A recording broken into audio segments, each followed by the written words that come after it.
Chapter 2286. The group arrived at the island. On the other side, Xianxia and Wuxia had also settled down at the hotel. After checking in, she entered the room. Initially, she was still a little worried about the two little guys. They were unfamiliar with the place, so it was inevitable that she would be worried. Although she had gotten rid of the 3 huge light bulbs, there was only the 2 of them left, and she felt empty around them. Perhaps it was because they were not used to being alone for a while. However, after a short psychological battle, Xianxia thought that although the 2 little guys were a little mischievous, there should be nothing to worry about with Xianxia around. The hotel they booked was a waterhouse.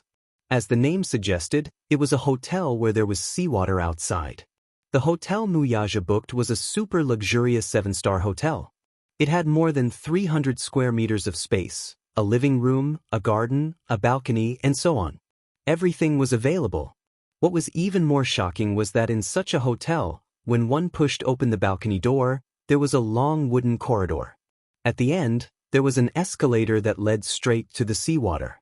Sitting on the escalator, stepping on the seawater and basking in the sun was definitely an incomparably comfortable experience. This was going to be a perfect island vacation. She was looking forward to it. There were no tourist attractions on the island, nor were there any bustling tourists. In their free time, they could step on the fine white sand or go into the seawater to swim with the fish. When they were tired, they could go to a spa to relax. When they were hungry, they could sit on the balcony and enjoy a seafood feast while facing the sea breeze. When she woke up in the morning, the first thing she saw was the person she loved the most. The second thing she saw was the endless blue sea outside the window. This was probably her most beautiful fantasy about the Maldives. However, this vacation would probably cost a lot of money. If it were in the past, Xianxia would definitely not be worried about such a huge expenditure. However, this man had just stepped down from his position as the head of the family. She vaguely heard that after handing over the power of the Mu Corporation, the accounts were tight. She did not know if this vacation would cost a lot of money. With such concerns, she took advantage of the fact that there were only the 2 of them and pulled him aside to ask, "This vacation in the Maldives should cost a lot, right?" Wuxia turned around and glanced at her. He smirked and said, "You don't have to worry about that. You just have to think about how to enjoy your vacation. That's enough." "Why not?" Xianxia smiled disapprovingly. "We're already husband and wife. We shouldn't hide anything from each other. Actually, my dream holiday destination is the Maldives. I didn't expect you to have already arranged this holiday for me." "I heard that you've been tight on money recently. I heard from Jean Yu that you've invested some assets outside. After leaving the Mu Group, you still have some businesses under your name. If you want to operate these businesses, you'll definitely need a huge capital chain. But since you've severed all ties with Mu Group, your finances must be tight. I'm just worried. Don't let these meaningless expenses drag you down." "What do you mean by meaningless expenses?" Wuxia smiled helplessly and turned around to hug her gently. He kissed her on the forehead and said, "After we got married, other than the engagement ceremony, it seems like we haven't spent time together for a long time." When the man said this, Xianxia immediately blushed. She lowered her eyes and softly said, Chapter 2287. Despite what he said, she could not help but worry. "But we have so much time together in the future. We can enjoy our vacation anytime, not at this critical juncture. How can I enjoy it in peace if it affects your development?" Wuxia could not help but laugh. This was probably why this little woman was both adorable and hateful. She was always thinking of him. Perhaps it was because she had been living a hard life for too long. She had always been diligent and thrifty, so it was inevitable that she felt that going on a luxurious trip would be extravagant and wasteful.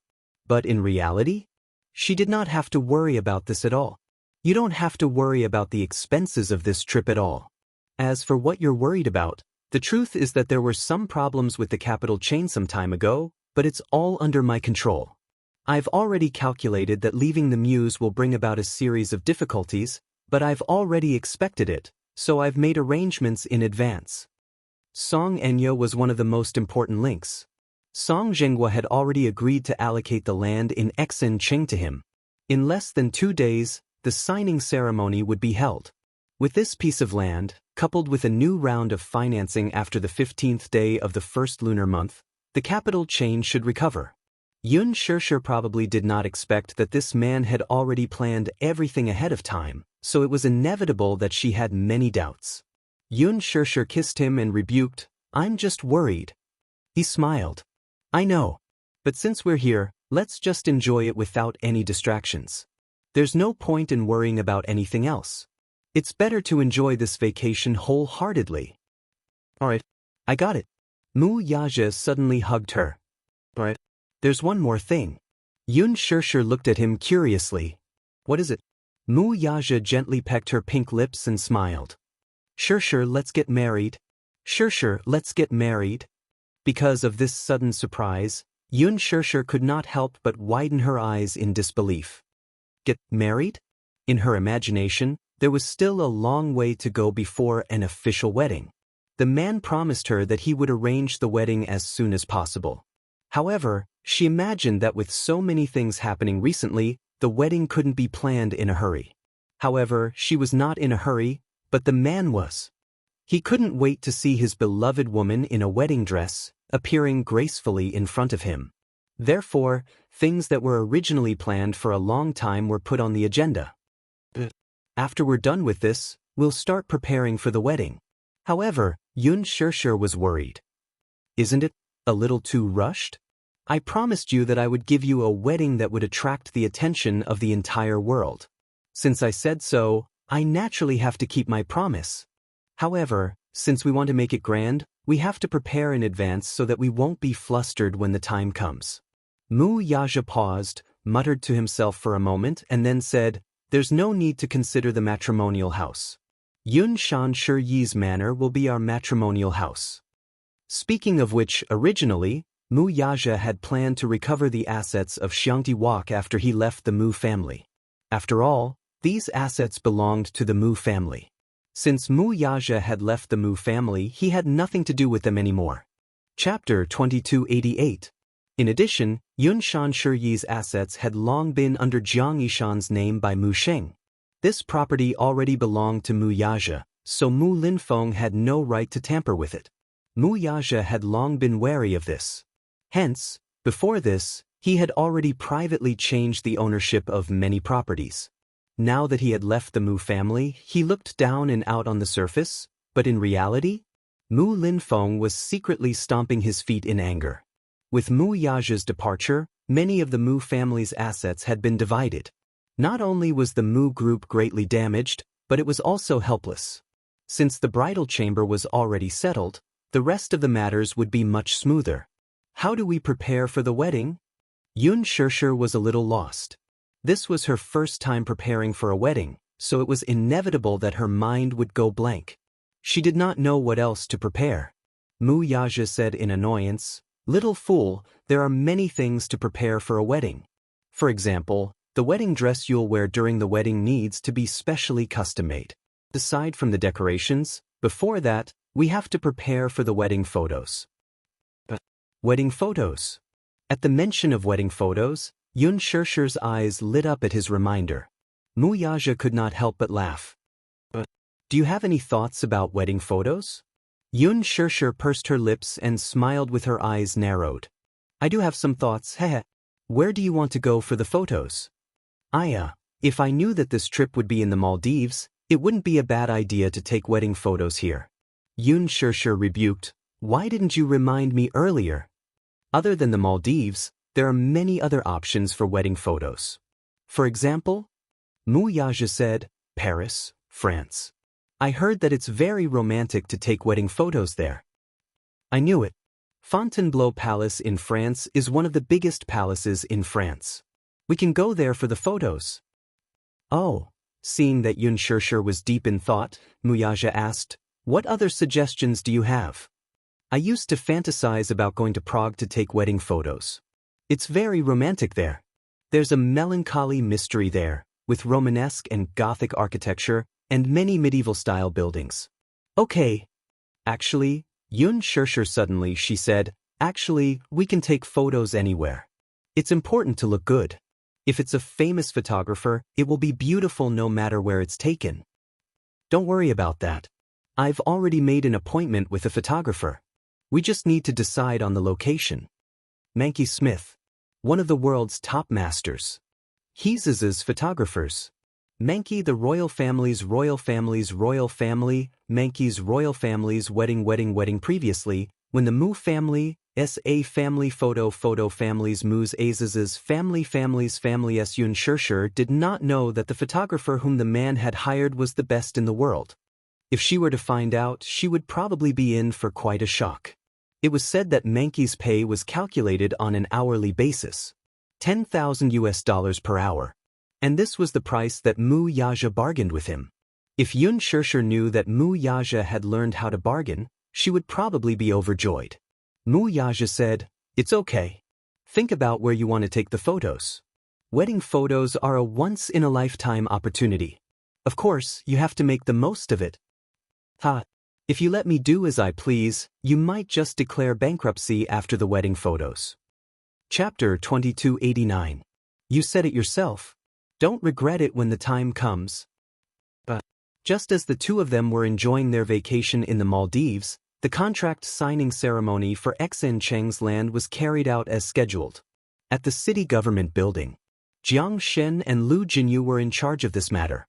Due to Song Jinggua's health, he did not appear in person and left it to someone else. In just an hour, the contract signing ceremony was successfully completed. Xingyu Financial Group successfully obtained the development rights of Xianxia's land at a price of a few million yuan. Song Jinggua was probably regretting it so much that his intestines were turning green. If not for this accident, this piece of land would not have been a problem at the auction for more than 1 billion yuan. A few million yuan was the price of a cabbage. No wonder Song Jinggua claimed to be ill. If he were to see Xianxia's land fall into Mu Yaja's hands with his own eyes, he would be so angry that he would faint. On the other hand, when the Mu group received this news, they were completely unaware that it was Mu Yaja's doing. After the Lantern Festival, the announcement of Mu Yaja's resignation as CEO was about to be announced. The Mu group was already in a mess, especially Mu Linfeng. Even during the New Year, he was extremely busy. For the first time during the New Year, everyone in the Mu group worked overtime without any holidays. The company was filled with complaints. On the other hand, the Lin family also replied that they would arrange for the two children to meet during the New Year to get to know each other. When Mu Linfeng received the news, he immediately made the arrangements. Mu Yanqing was even more on guard. Mu Linfeng repeatedly requested that this meeting was a rare opportunity and that they must seize it well. Naturally, Mu Yanqing repeatedly promised that he would not let this rare opportunity go to waste. On the other hand, Lin Buxiong had also persuaded Lin Shuya. Perhaps because she was disappointed in Hua Jin, coupled with Lin Buxiong's harsh words, Lin Shuya knew that it was impossible between her and Hua Jin. After locking herself in her room for a day and a night, she seemed to have completely thought it through and agreed to this matter. In any case, it did not matter who she married if it was not Hua Jin. Lin Shuya felt like a walking corpse. Whatever Lin Buxiong told her to do, she would do it without any hesitation. Lin Buxiong was deeply satisfied. That night, Mu Yanqing dressed up especially grandly. The meeting was arranged to take place at the Mu Group's hotel, and he went there early. Lin Shuya requested again and again that only the two of them were needed for this meeting. She did not need anyone else to accompany her. Hence, Mu Linfeng did not go. Although Lin Buxiong was worried that something might go wrong if she went alone, he was also worried that if he insisted on accompanying her, it would arouse her rebellious heart. Therefore, he gave up on accompanying her. Both of them were young. If there were no elders present, they would not be so restrained. Perhaps the two of them would be satisfied with each other after talking to each other. Perhaps they would fall in love with each other. Lin Shuya arrived at 7 o'clock in the evening as promised. When she pushed open the door to the private room, she saw Mu Yanqing sitting on the sofa in a well-ironed suit. When he saw her, he immediately stood up with a flushed face and gracefully walked up to her. Standing in front of her, he gave her a gentlemanly bow and extended his hand. "Hello, Miss Lin. I'm Mu Yanqing. Please forgive me for my lack of hospitality." Chapter 2290. Mu Yanqing's heart sank. Lin Shuya said nonchalantly, although this is the first time we're meeting, there's no need for all these formalities. There's no need to put on a show for anyone. With that, she arrogantly bypassed him and walked toward the sofa. Her neglect caused the polite smile on Mu Yanqing's face to inevitably freeze in awkwardness. He retracted his hands somewhat uneasily. It was said that Lin Shuya, the third daughter of the Lin family, had a rebellious temperament. Now that he had seen it with his own eyes, it seemed that she was indeed difficult to tame. However, her reaction had also stimulated his primitive desire to conquer. He smiled and sat down on the sofa, facing her. Faced with the aloof Lin Shuya, Mu Yanqing excitedly made a brief exchange of pleasantries. However, even though he prided himself on being witty and humorous, Lin Shuya's face remained cold and expressionless from beginning to end. Mu Yanqing was depressed. This woman was much more difficult to deal with than he had expected. She did not respond, and the atmosphere fell into an awkward one. She did not speak, and even though Mu Yanqing was full of enthusiasm, he did not know how to continue the conversation. He could not help but furrow his brows. The scene was still and the atmosphere was so tense that even he, a hunter of love, felt uneasy and helpless. Lin Shuya suddenly laughed. Mu Yanqing, do you really take this meeting seriously? I thought that you were just like me and were just going through the motions. How is that possible? Despite his displeasure, Mu Yanqing maintained a polite smile on his face. Miss Shuya, I take this meeting very seriously. After all, this is the beginning of our relationship, and I sincerely hope that we can have a good start. Oh, how patient. Lin Shuya said indifferently, still, it's not surprising. After all, for the sake of the family head position, it's important to choose a strong marriage partner. Mu Yanqing's face froze for a moment. Isn't that so? Lin Shuya mocked. To put it bluntly, both families have their own selfish motives for this marriage alliance. Your second uncle arranged this marriage in hopes of helping you become the family head. You, on the other hand, are a disappointment. Born of a concubine, you're lowly. If you want to become the family head, you naturally have to increase your bargaining chip. Her bluntness inevitably made it hard for others to get out of the awkward situation. Mu Yanqing flew into a rage out of humiliation at first. He almost lost his cool, but after calming himself down, he smiled instead. Miss Lin is a straightforward person. He immediately relaxed his posture and was too lazy to put on an act in front of her. What about you? Since you know the reason why my second uncle arranged this meeting, why are you still willing to come? Because, in any case, it's not up to you to decide on your marriage. So, what's the point of being so calculative? Lin Shuya paused and smiled coldly. However, if I'm willing to marry you, I hope you won't mind. What?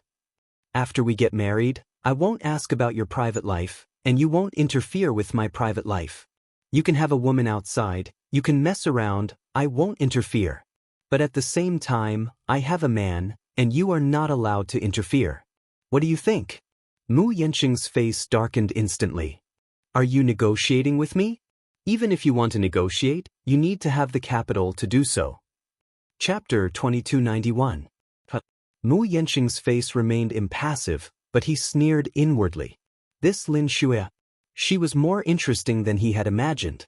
She actually said such shocking words. Not only did she allow him to have a mistress outside, but he thought that she was a magnanimous woman when he heard half of her words. He did not expect her to follow up with a warning that he was not to interfere if she had a man outside. She was openly accusing him of being a cuckold. She was willing to meet him, so he thought that she was sincere in wanting to get to know him better. He did not expect her to deliberately disgust him. Not too much? Was it not too much to say that he had a green thumb above his head? He could tell that she did not like him. She even hated him to the core. Both of them had rebellious personalities, especially Lin Shuya, who was even more rebellious. So, was she trying to force him to retreat with such disgusting words? Did she think that he would give up and shrink back just because she said that? Dream on. Mu Yanqing was ambitious, but at the same time he knew very well what he wanted. Lin Shuya could not help bursting into laughter when she saw him trying to suppress his anger while pretending to be magnanimous. Don't tell me you think that it's only right and proper for you to have a fling outside while I'm despicable and filthy for having a string of relationships outside? I don't like double standards. Mu Yanqing smiled. What makes you think that I won't behave myself and indulge in extramarital affairs after we get married? Lin Shuya smiled. Learn from the mistakes of others. Mu Yaja was stunned. What do you mean? Lin Shuya said, I've seen many such marriages, so I have such thoughts. Not to mention others, even her parents had the same type of marriage. Her father had a few young and beautiful women outside, and 2 of them were even students from prestigious universities. Her mother, on the other hand, was equally unruly. On the surface, she appeared to be well educated, but deep down she was unwilling to be left out. She had grown up in such an environment, so she did not have any expectations for such a marriage. It was not that she had never fantasized about staying by one person's side for the rest of her life and growing old together, but now, such an ideal marriage seemed as distant as a fairy tale. Besides, if it was not Hua Jin, it did not matter who the man was. Life is short. In a life without love, it was not fun to play with anyone. It was just a marriage in name, so there was no need to take it seriously. Lin Shuya paused for a moment and smiled. Besides, don't you have many women outside now? He heard that one of them was called Meng Qingxue. You haven't broken up with that woman yet, have you? Mu Yanqing's lips twitched slightly. It seemed that this woman had come prepared. On the surface, he seemed to be calm and collected, but before he came here, he probably already knew about Xianxia's background. He said coldly, she's just a dispensable woman. Before we get married, I'll cut off all ties with her. After marriage, you will be my only woman. Ha! Don't joke around. Lin Shuya sneered. Once this marriage is connected, it will only be in name. Even if you stick to me, I won't cling to you. After all, no one can force me to share a bed with a man I don't like, or even hate.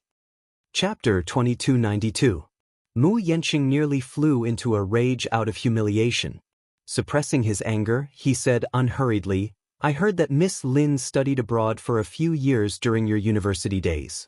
It seems that your mindset has become the same as those foreigners. This is the first time I've seen such a shocking mindset. Lin Shuya continued, to put it bluntly, I can marry you and give you a status, but you can forget about the rest. Mu Yanqing glared at her angrily and slowly clenched his fists so tightly that his knuckles cracked. That D********, Lin Shuya. This was the first time they met, and he had already humiliated him so much. Is this condition very difficult to accept? Lin Shuya seemed to be deliberately provoking him as her words became sharper. Mu Yanqing, marrying you is the wish of the elders. However, if you want to touch me, you'll have to see if I'm willing or not. Please. She sized him up casually, her red lips parting as she spat out contemptuously, Are you fit or not? Lin Shuya. Mu Yanqing was finally completely enraged. He stood up abruptly, pointed at her, and complained angrily, You're too much. How noble do you think you are? On the surface, you look educated and reasonable, but I didn't expect you to be so frivolous and despicable. Then don't marry me. Lin Shuya shrugged innocently and said playfully, I'm not forcing you to marry me. I'm just saying this up front. If you're willing, we'll get engaged. If you can't accept it, then leave. Mu Yanqing sneered without thinking, Lin Shuya, who do you think you are? Do you think that I have to marry you, that it has to be you? Don't think too highly of yourself. I'm the daughter of a military family and the 3rd daughter of the Lin family. Just based on these halos, it's enough for me to think too highly of myself. Lin Shuya paused and pursed her red lips slightly. Suddenly, she took out a cigarette box and smoked a cigarette. Her every movement had the unrestrained temperament of a woman from the secular world. She took out a lighter and lit the cigarette with ease. She took a puff and exhaled slowly, revealing her white teeth. Her smile was charming, but it seemed to be some kind of deliberate provocation. If the man sitting in front of me this time was Mu Yaja, perhaps I would be willing to suck up to him. But you, no matter how you look at it, you can't compare to your brother. In terms of ability, you can't compare to him. In terms of talent, you can't compare to him. Although his face looked like that of a human, it was still far from that of a real human. Mu Yanqing, who do you think you are? He told me not to be too self-righteous. What about you? Don't flatter yourself too much. If you want to put on an act, then don't. That would make you seem even more hypocritical, hee. Boom!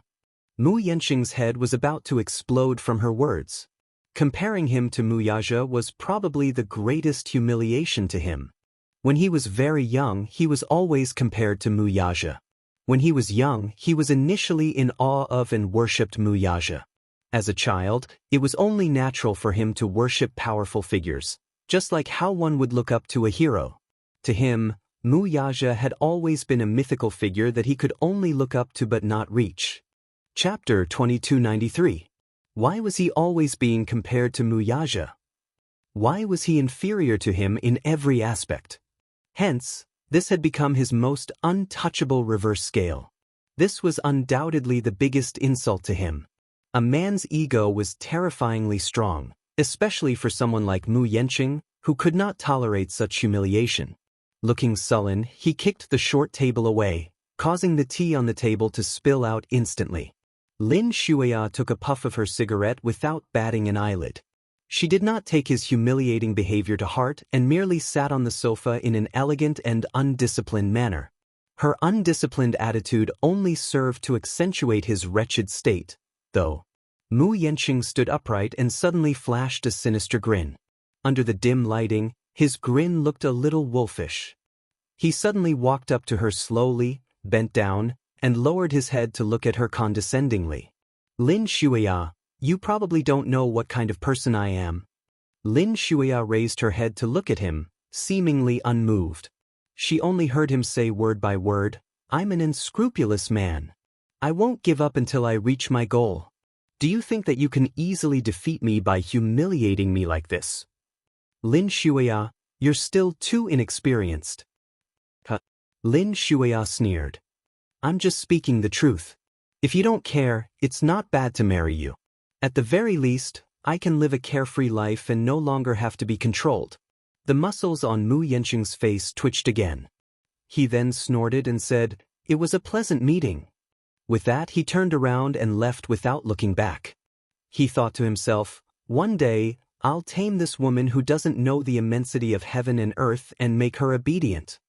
The door slammed shut with a loud bang. Lin Shuya finally could not take it anymore. She swung her hand and threw the cigarette on the carpet. The sparks from the cigarette burned the carpet. She was so angry that she stomped on it with her high heels. As she stomped on the carpet, she covered her mouth in pain and coughed violently. How could she smoke? Everything was nothing but an act. It was all for the sake of showing her unrestrained side in front of this man. She was so silly. She thought that by putting on such a frivolous face, she would be able to scare this man away. She pretended to buy a pack of women's cigarettes and even learned how to smoke seriously. Just now, when she was facing this man, everything was pretentious, but once he left, as soon as she let down her guard, she choked on a mouthful of smoke. She threw away the cigarette butt, held onto the armrest of the sofa, and coughed violently. As she coughed, she smiled sadly. Lin Shuya rubbed the corner of her eyes and sneered, They're all bastards. In the end, he laughed so hard that tears came out of his eyes. Lin Shuya finally stopped coughing. She closed her eyes, but she couldn't stop her tears from flowing down. Once those masks of disguise were removed, even he himself would fiercely hate himself. She thought that she had humiliated that man with her words, but in the end, wasn't she the one who had been humiliated the most? Lin Shuya endured the pain and stood up from the sofa. She picked up her handbag and staggered towards the door. Chapter 2294. She was too naive. But what could she do? How could she live in such a cowardly manner? Even fiercely loving the man she loved had become an extravagant hope. Growing up in such a family, she had been doted on ever since she was born. Aristocratic families all had their own social circles. She had many close friends who were also of noble birth around her. Even so, she was still the one who attracted the most attention. Many people envied her. But how could she not envy those girls of ordinary birth? At least, they had the right to choose their own marriage, didn't they? Equal in social status, equal in social status. What the F***ck about matching in terms of social status? Why did love have to be built on such an unequal agreement? She looked at the sincere and earnest faces in her family, saying, Shuya, we're doing this for your own good. For your own good. With your status, you naturally have to choose a marriage partner who is worthy of you. Your marriage is not a private matter. This concerns the reputation of our family. It's an important matter for our family. It's not up to you to decide. Those trivial voices kept echoing in her ears. Lin Shuya walked to the door and couldn't stand anymore. Her legs turned to jelly, and she sat on the floor. She was the only one left in the huge private room. In such a situation, she couldn't control herself anymore. She covered her face and wailed wantonly. Sob, sob, sob. She really didn't want such a marriage. It was in name only. On the surface, they treated each other with respect, but in the end, she just wanted to be free to like a man and not be forced to accept such a marriage arrangement. She didn't want anyone. Except for Hua Jin, she didn't want anyone else. But it was so difficult. Lin Shuya hugged her knees and curled up in a corner, crying bitterly. A waiter passing by outside heard the unusual commotion inside the room. Out of curiosity, he pushed the door open and walked in. However, when he heard crying coming from the door, he was shocked and went around to take a look. He saw an exquisitely dressed woman curled up in a corner, covering her mouth in pain and crying nonstop. He immediately squatted down and tried to help her up. Lin Shuya pushed him away violently. Don't touch me. Sob, sob, sob. Go away, all of you go away. Don't touch me. Madam, what's wrong? Are you hurt anywhere? Get lost, Lin Shuya sobbed. Don't I even have the right to cry? The waiter was embarrassed and stood there, but he was at a loss. He could only call the manager to solve this matter. Of course, this was all in the future. After leaving the hotel, Mu Yanqing did not return home immediately. At this moment, he was feeling vexed. After much thought, he decided to go to Meng Qingshua's place, but would he have to face that frowning face again if he went there? Just thinking about it made him sick of it. Forget it. Since I'm feeling upset, I'll go and have a drink. King's Descent Bar. This bar was invested in by a young master from the upper-class circle. Many young masters and ladies from the upper-class circle would patronize this place, and Mu Yanqing would often come here to drink. Whenever he was in a bad mood, he would come here and order a few bottles of wine. He would sit alone in a corner and drink silently. Coupled with the strong alcohol and the deafening music, it would always be able to get rid of all those troubles. Chapter 2295. As soon as Mu Yanqing stepped into the bar, he was greeted by loud and lively music. As usual, he ordered a few bottles of imported wine and sat down in the private room. After the wine was served and the bartender mixed it, he poured himself a glass and downed it in one gulp. After downing the cup of wine, his gloomy mood was relieved a little. How satisfying! Mu Yanqing had just calmed down a little when Lin Shuya's disgusting face appeared in his mind again. Mu Yanqing, it's the elders' wish to marry you. But if you want to touch me, you'll have to see if I'm willing or not. The key is whether you're worthy or not. What a despicable woman. Once we're connected, this marriage will only be in name only. Even if you stick to me, I won't cling to you. After all, no one can force me to sleep in the same bed with a man I don't like and even hate a little. Despicable. Despicable. If the man sitting in front of me this time is Mu Yaja, perhaps I'll be willing to suck up to him. But you, no matter how I look at it, can't compare to that brother of yours. In terms of ability, you can't compare to him. In terms of talent, you can't compare to him. Although your face looks decent, you're still a far cry from that.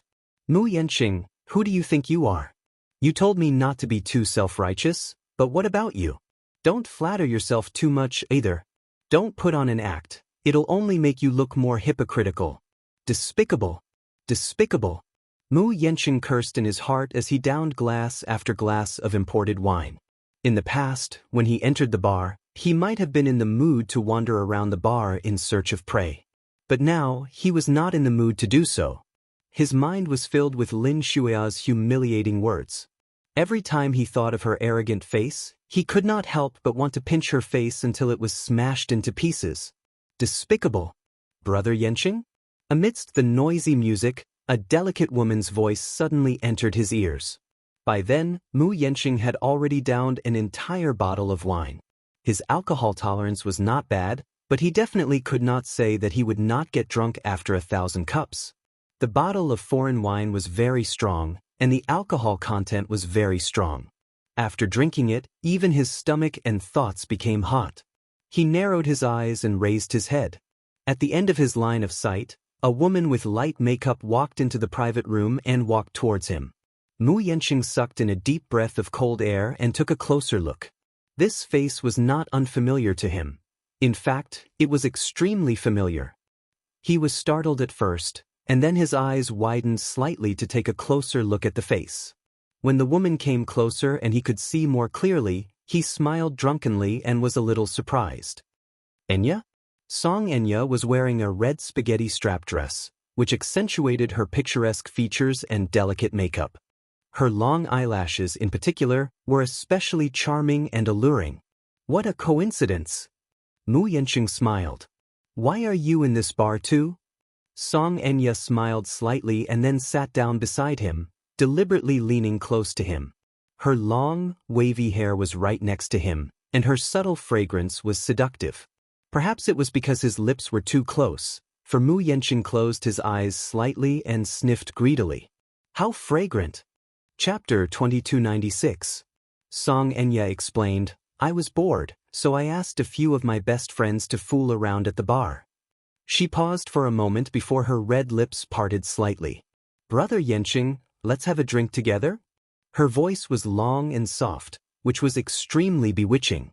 He snorted. Sure, let's have a drink together. With that, he leaned back and relaxed his posture. Song Enya slowly poured 2 glasses of wine and glanced behind her.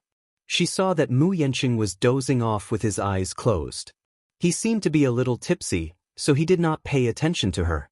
She suddenly smiled coldly and took out a small and delicate bottle from her chest. It was so delicate that it was only the size of half a finger. She slowly dripped a drop of essence onto her finger. Then she gently rubbed it around the edge of the goblet. She then quickly threw the incriminating evidence into the trash can when Mu Yanqing was not paying attention. Picking up the 2 glasses of wine, she turned around and said with a smile, Brother Yanqing, let me toast to you. Mu Yanqing snorted lazily but did not move. His body sank into the sofa and he did not respond. She pouted a little coquettishly.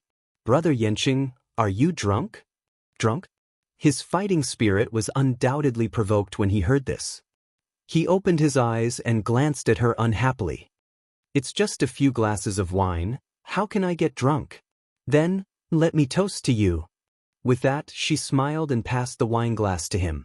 Mu Yanqing took it from her and raised his wrist slightly to hold the wine glass, gently swirling it. In an unnoticeable moment, the transparent material around the rim of the wine glass silently melted into the wine. Mu Yanqing, on the other hand, did not notice this subtle detail. His attention was not on the wine glass at all. Instead, he sized up the woman beside him from head to toe with a pair of inquisitive eyes. His voice was slurred as he asked, Enya, why are you dressed so beautifully tonight? Hearing this, Song Enya pretended to smile shyly and lowered her eyelashes to look seductive. Brother Yanqing, what are you talking about? I'm clearly beautiful even without dressing up. That's true. Our family's Enya has already grown into a slender and elegant woman. Mu Yanqing deliberately leaned his body gently toward her and raised his hand to gulp down the wine in the wineglass, leaving not a single drop behind. After he finished drinking, he didn't forget to show off as he turned the wine glass upside down and gave her a look. It's done so quickly? Song Enya's red lips parted in surprise, looking extremely flattered. Brother Yanqing, you're really giving me face. Mu Yanqing was not wary of the woman in front of him, whom he had always regarded as his younger sister. He placed the wine glass on the table and pushed it slightly. Help me pour another glass. Yeah. Song Enya nodded, then leaned forward and lowered her body slightly. This action completely exposed the beautiful view in front of her chest. Mu Yanqing had a panoramic view of her plump and seductive beauty. If this woman was not Xianxia and could not be overstepped, he would have long pulled her into his arms and ravaged her ruthlessly. However, for some reason, his endurance was pitiful tonight. With just a glance, he could vaguely feel his body heating up slightly. His temples, in particular, were throbbing violently. Chapter 2297. Resisting the urge to probe further, he reached out his fingers and gently massaged his temples. He closed his eyes and tried his best to get rid of those uncontrollable thoughts, but the more he tried to suppress them, the more they went out of control. A numbing electric current shot up from his waist. He shuddered and clenched his fists tightly, forcing himself to keep a distance from her. Xianxia brought over another glass of wine and raised a brow.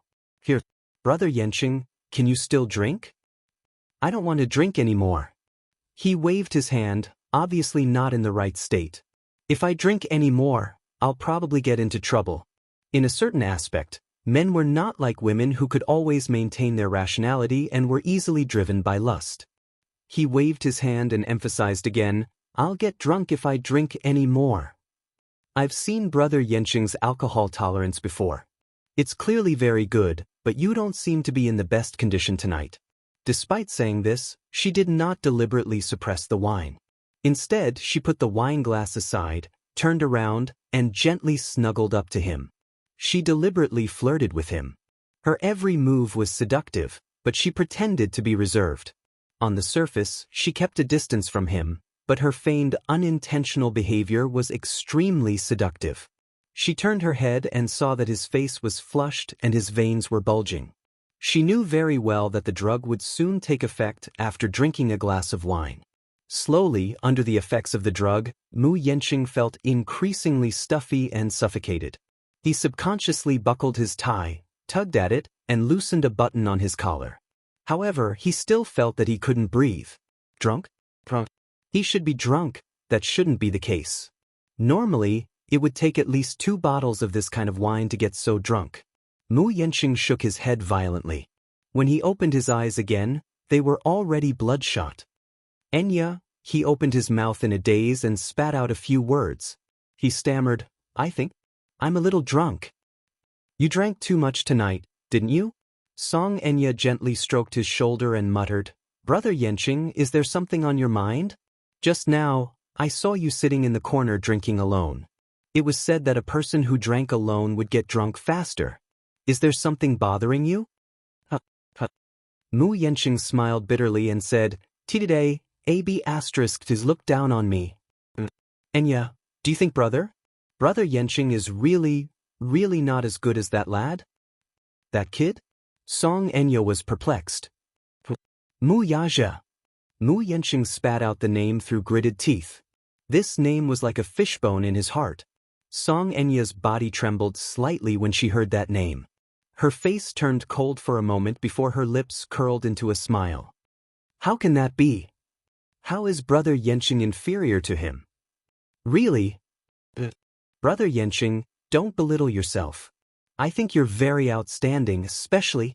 Xianxia gently placed her hand on his thin lips, trailing it along his jaw and all the way down to his heart.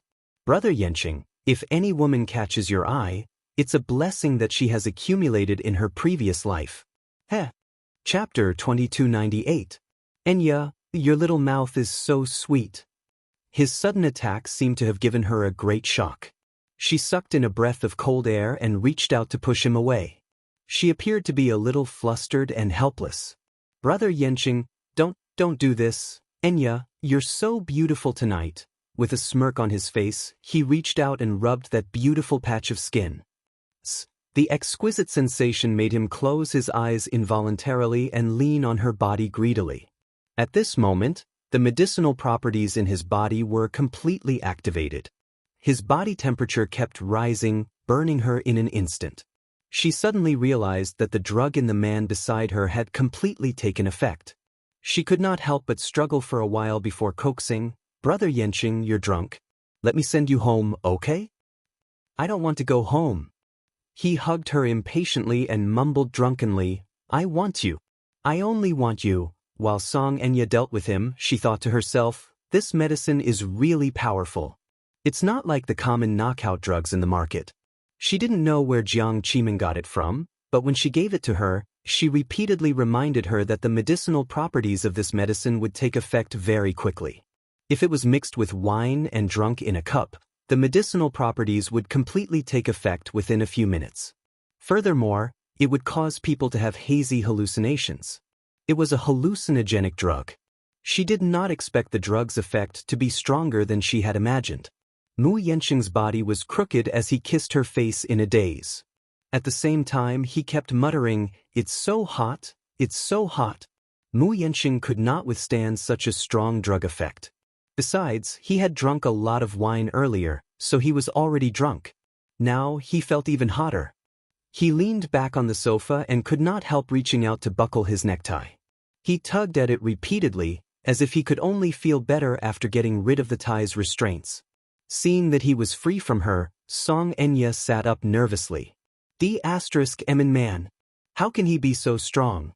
She cursed him viciously in her heart as she lowered her head to examine her body. The straps of her neat dress had fallen off and slid down her shoulders. The hem of her dress had been ravaged by him until it was incomparably wrinkled. Just now, his ferocious movements had actually almost torn her underwear. She felt uneasy and glanced at the man beside her from the corner of her eyes. She didn't know when he had sat up, but he was staring at her with a gloomy face. His eyes were like torches, sharp and frightening. "Why are you here?" Xianxia was bewildered by his abrupt question. She widened her eyes in confusion and stared back at him. "Brother Yanqing, what do you mean by that?" Her soft and gentle greeting of "Brother Yanqing" actually turned his originally sharp expression into one of tenderness. It was an incomparably soft and affectionate feeling. Mu Yanqing's body swayed slightly as he shook his head. When he opened his eyes again, they were incomparably gentle.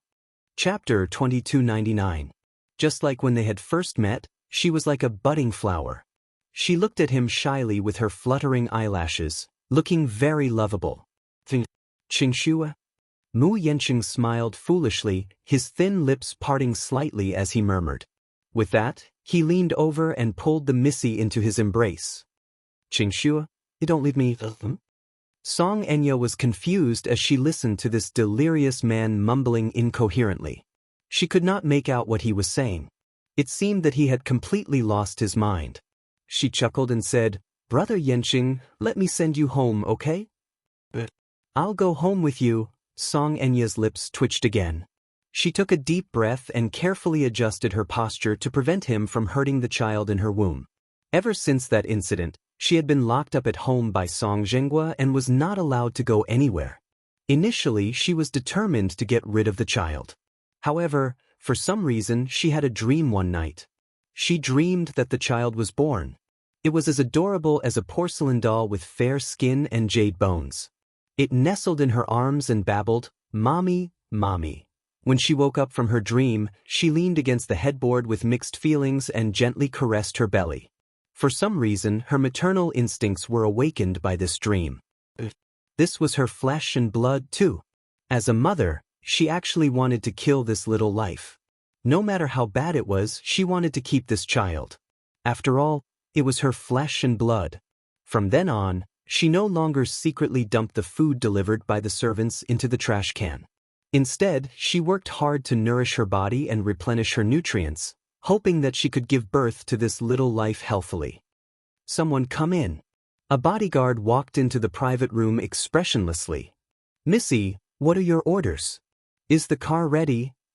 "Yes, it's ready. It's waiting at the door now." Xianxia nodded and gestured to Mu Yanqing. "Carefully help him into the car." "Yes." Mu Yanqing was a little heavy, and she could not lift him at all. Fortunately, she had the foresight to bring a bodyguard with her. The bodyguard helped Mu Yanqing into the car. Xianxia also got in and sat in the back seat. The car sped away from the hotel. Along the way, Mu Yanqing had completely lost his rationality. Like a starving wolf, he pounced on her body and kissed her while his other hand followed his instinct to ignite her body. No matter how chaste a woman was, she would not be able to resist the ferocious medicinal properties of this medicine, let alone a man. Xianxia could not stand his harassment any longer. She frowned and pushed his shoulder repeatedly. "Brother Yanqing, don't bear with it. We'll be home soon." Mu Yanqing was pushed some distance away by her. Between their mouths, sparkling and translucent strands of silver could be seen. It was an ambiguous and beautiful sight. The whole car was filled with a heart-pounding temperature. The chauffeur heard heavy breathing coming from the back seat and could not help sneaking a glance at the rearview mirror. However, when he glanced at the rearview mirror, he met Xianxia's sharp gaze. "What's there to see?" Chapter 2300. And no. Drive properly. Yes, Missy. The chauffeur knew his place. The car soon arrived at the hotel. Xianxia immediately pushed the door open and instructed the chauffeur, "Keep an eye on him." Yes. As Xianxia spoke, she turned to look at Mu Yanqing meaningfully before smiling gently at him. "Brother Yanqing, I'll be right back." "Don't go, be." The only response he got was the cold sound of the door slamming shut. 5 minutes later, the woman returned. However, it was not Xianxia but another woman. This woman was also wearing a long red dress. Her figure was similar to Xianxia's, and she had the same exquisite makeup. At first glance, they looked very similar. After opening the car door, the woman leaned over and spoke in a soft and charming voice. "Brother Yanqing, let's go home." "Xianxia?" Mu Yanqing continued to repeat this name as he allowed the woman to support him. They staggered into the hotel, passed through the magnificent lobby and long corridor, and entered the elevator. Pushing open the door of the hotel room, the woman helped Mu Yanqing into the room. Just as she led him to the bedroom nearby, Mu Yanqing instantly turned the tables. He held her shoulders, flipped her over, and pressed her down on the bed. The woman's breathing was a little hurried, and he was also panting heavily. Lying on top of her, he stared at her. The woman under him was charming and alluring, but in his eyes, only Meng Qingshue's charming face appeared in the end. This drug would cause people to hallucinate. He would see whoever he thought of. "Qingxue." He muttered under his breath and suddenly lowered his head to kiss those soft red lips. He reached out his hand and roughly pulled off her shoulder strap. There was almost no foreplay. On this king-sized bed, he fiercely took possession of the woman under him. "Qingxue, Qingxue." In the rhythm, he kept repeating this name. He was intoxicated and crazy for her. In the midst of sex, he wanted her and thought of the other her. His memories were overturned. "Yanqing." The woman under him responded to him. Mu Yanqing lowered his head and seemed to see Meng Qingshue's shy and charming eyes. They were captivating. His lower abdomen tightened and he almost released all of it. Xianxia pushed open the door and entered the room. Standing in the living room, she could hear the man's heavy panting and the woman's coquettish moaning coming from the bedroom. The effects of the medicine had to be neutralized. But now that she was pregnant, it was naturally inconvenient. Fortunately, under the effects of the drug, this man could not recognize who he was having sex with. When he was tired, the effects of the drug had worn off, and he fell asleep. She would switch places. When Mu Yanqing woke up the next morning and saw her, he would naturally assume that she was the woman he had spent the night with. At the thought of this, she suddenly flashed a flirtatious smile. She unintentionally turned her head, only to catch sight of her pale and embarrassed face in the mirror. She suddenly felt that she looked a little pitiful. Pitiful.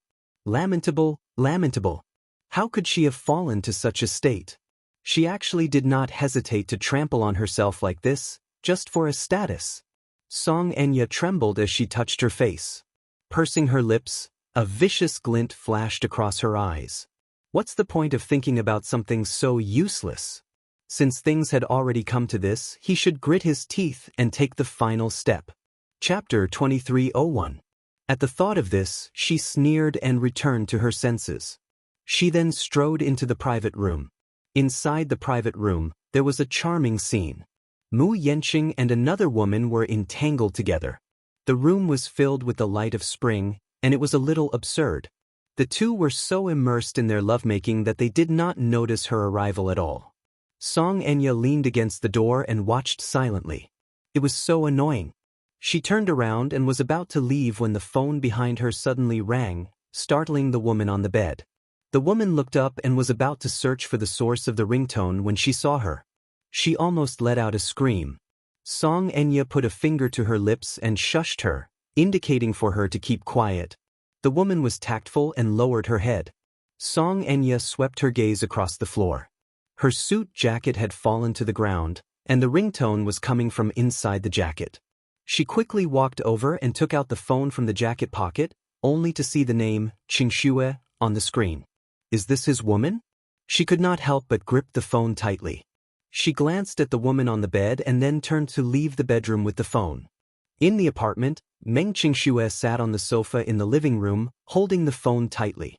However, no one picked up the phone even after the long beeping. The call was quickly disconnected. Why isn't he picking up? It's already so late. Could it be that he's already asleep? Xianxia placed the phone on the sofa in a daze and silently glanced at her feet. It was a packed luggage bag with some simple clothes and documents inside. Other than that, there was nothing else. Everything in the apartment had already been packed. Whether it was the jewelry, the expensive car, or the clothes that he had given her, they had all been put away. The only things that she had taken away were some of the accompanying clothes and some money that she had withdrawn from his account. It was not much, but she thought that if she lived in a small city with one bedroom and one living room, it should be enough to cover her expenses for a year or two. She was pregnant, and she did not know if she could find a job to support her family with her current condition.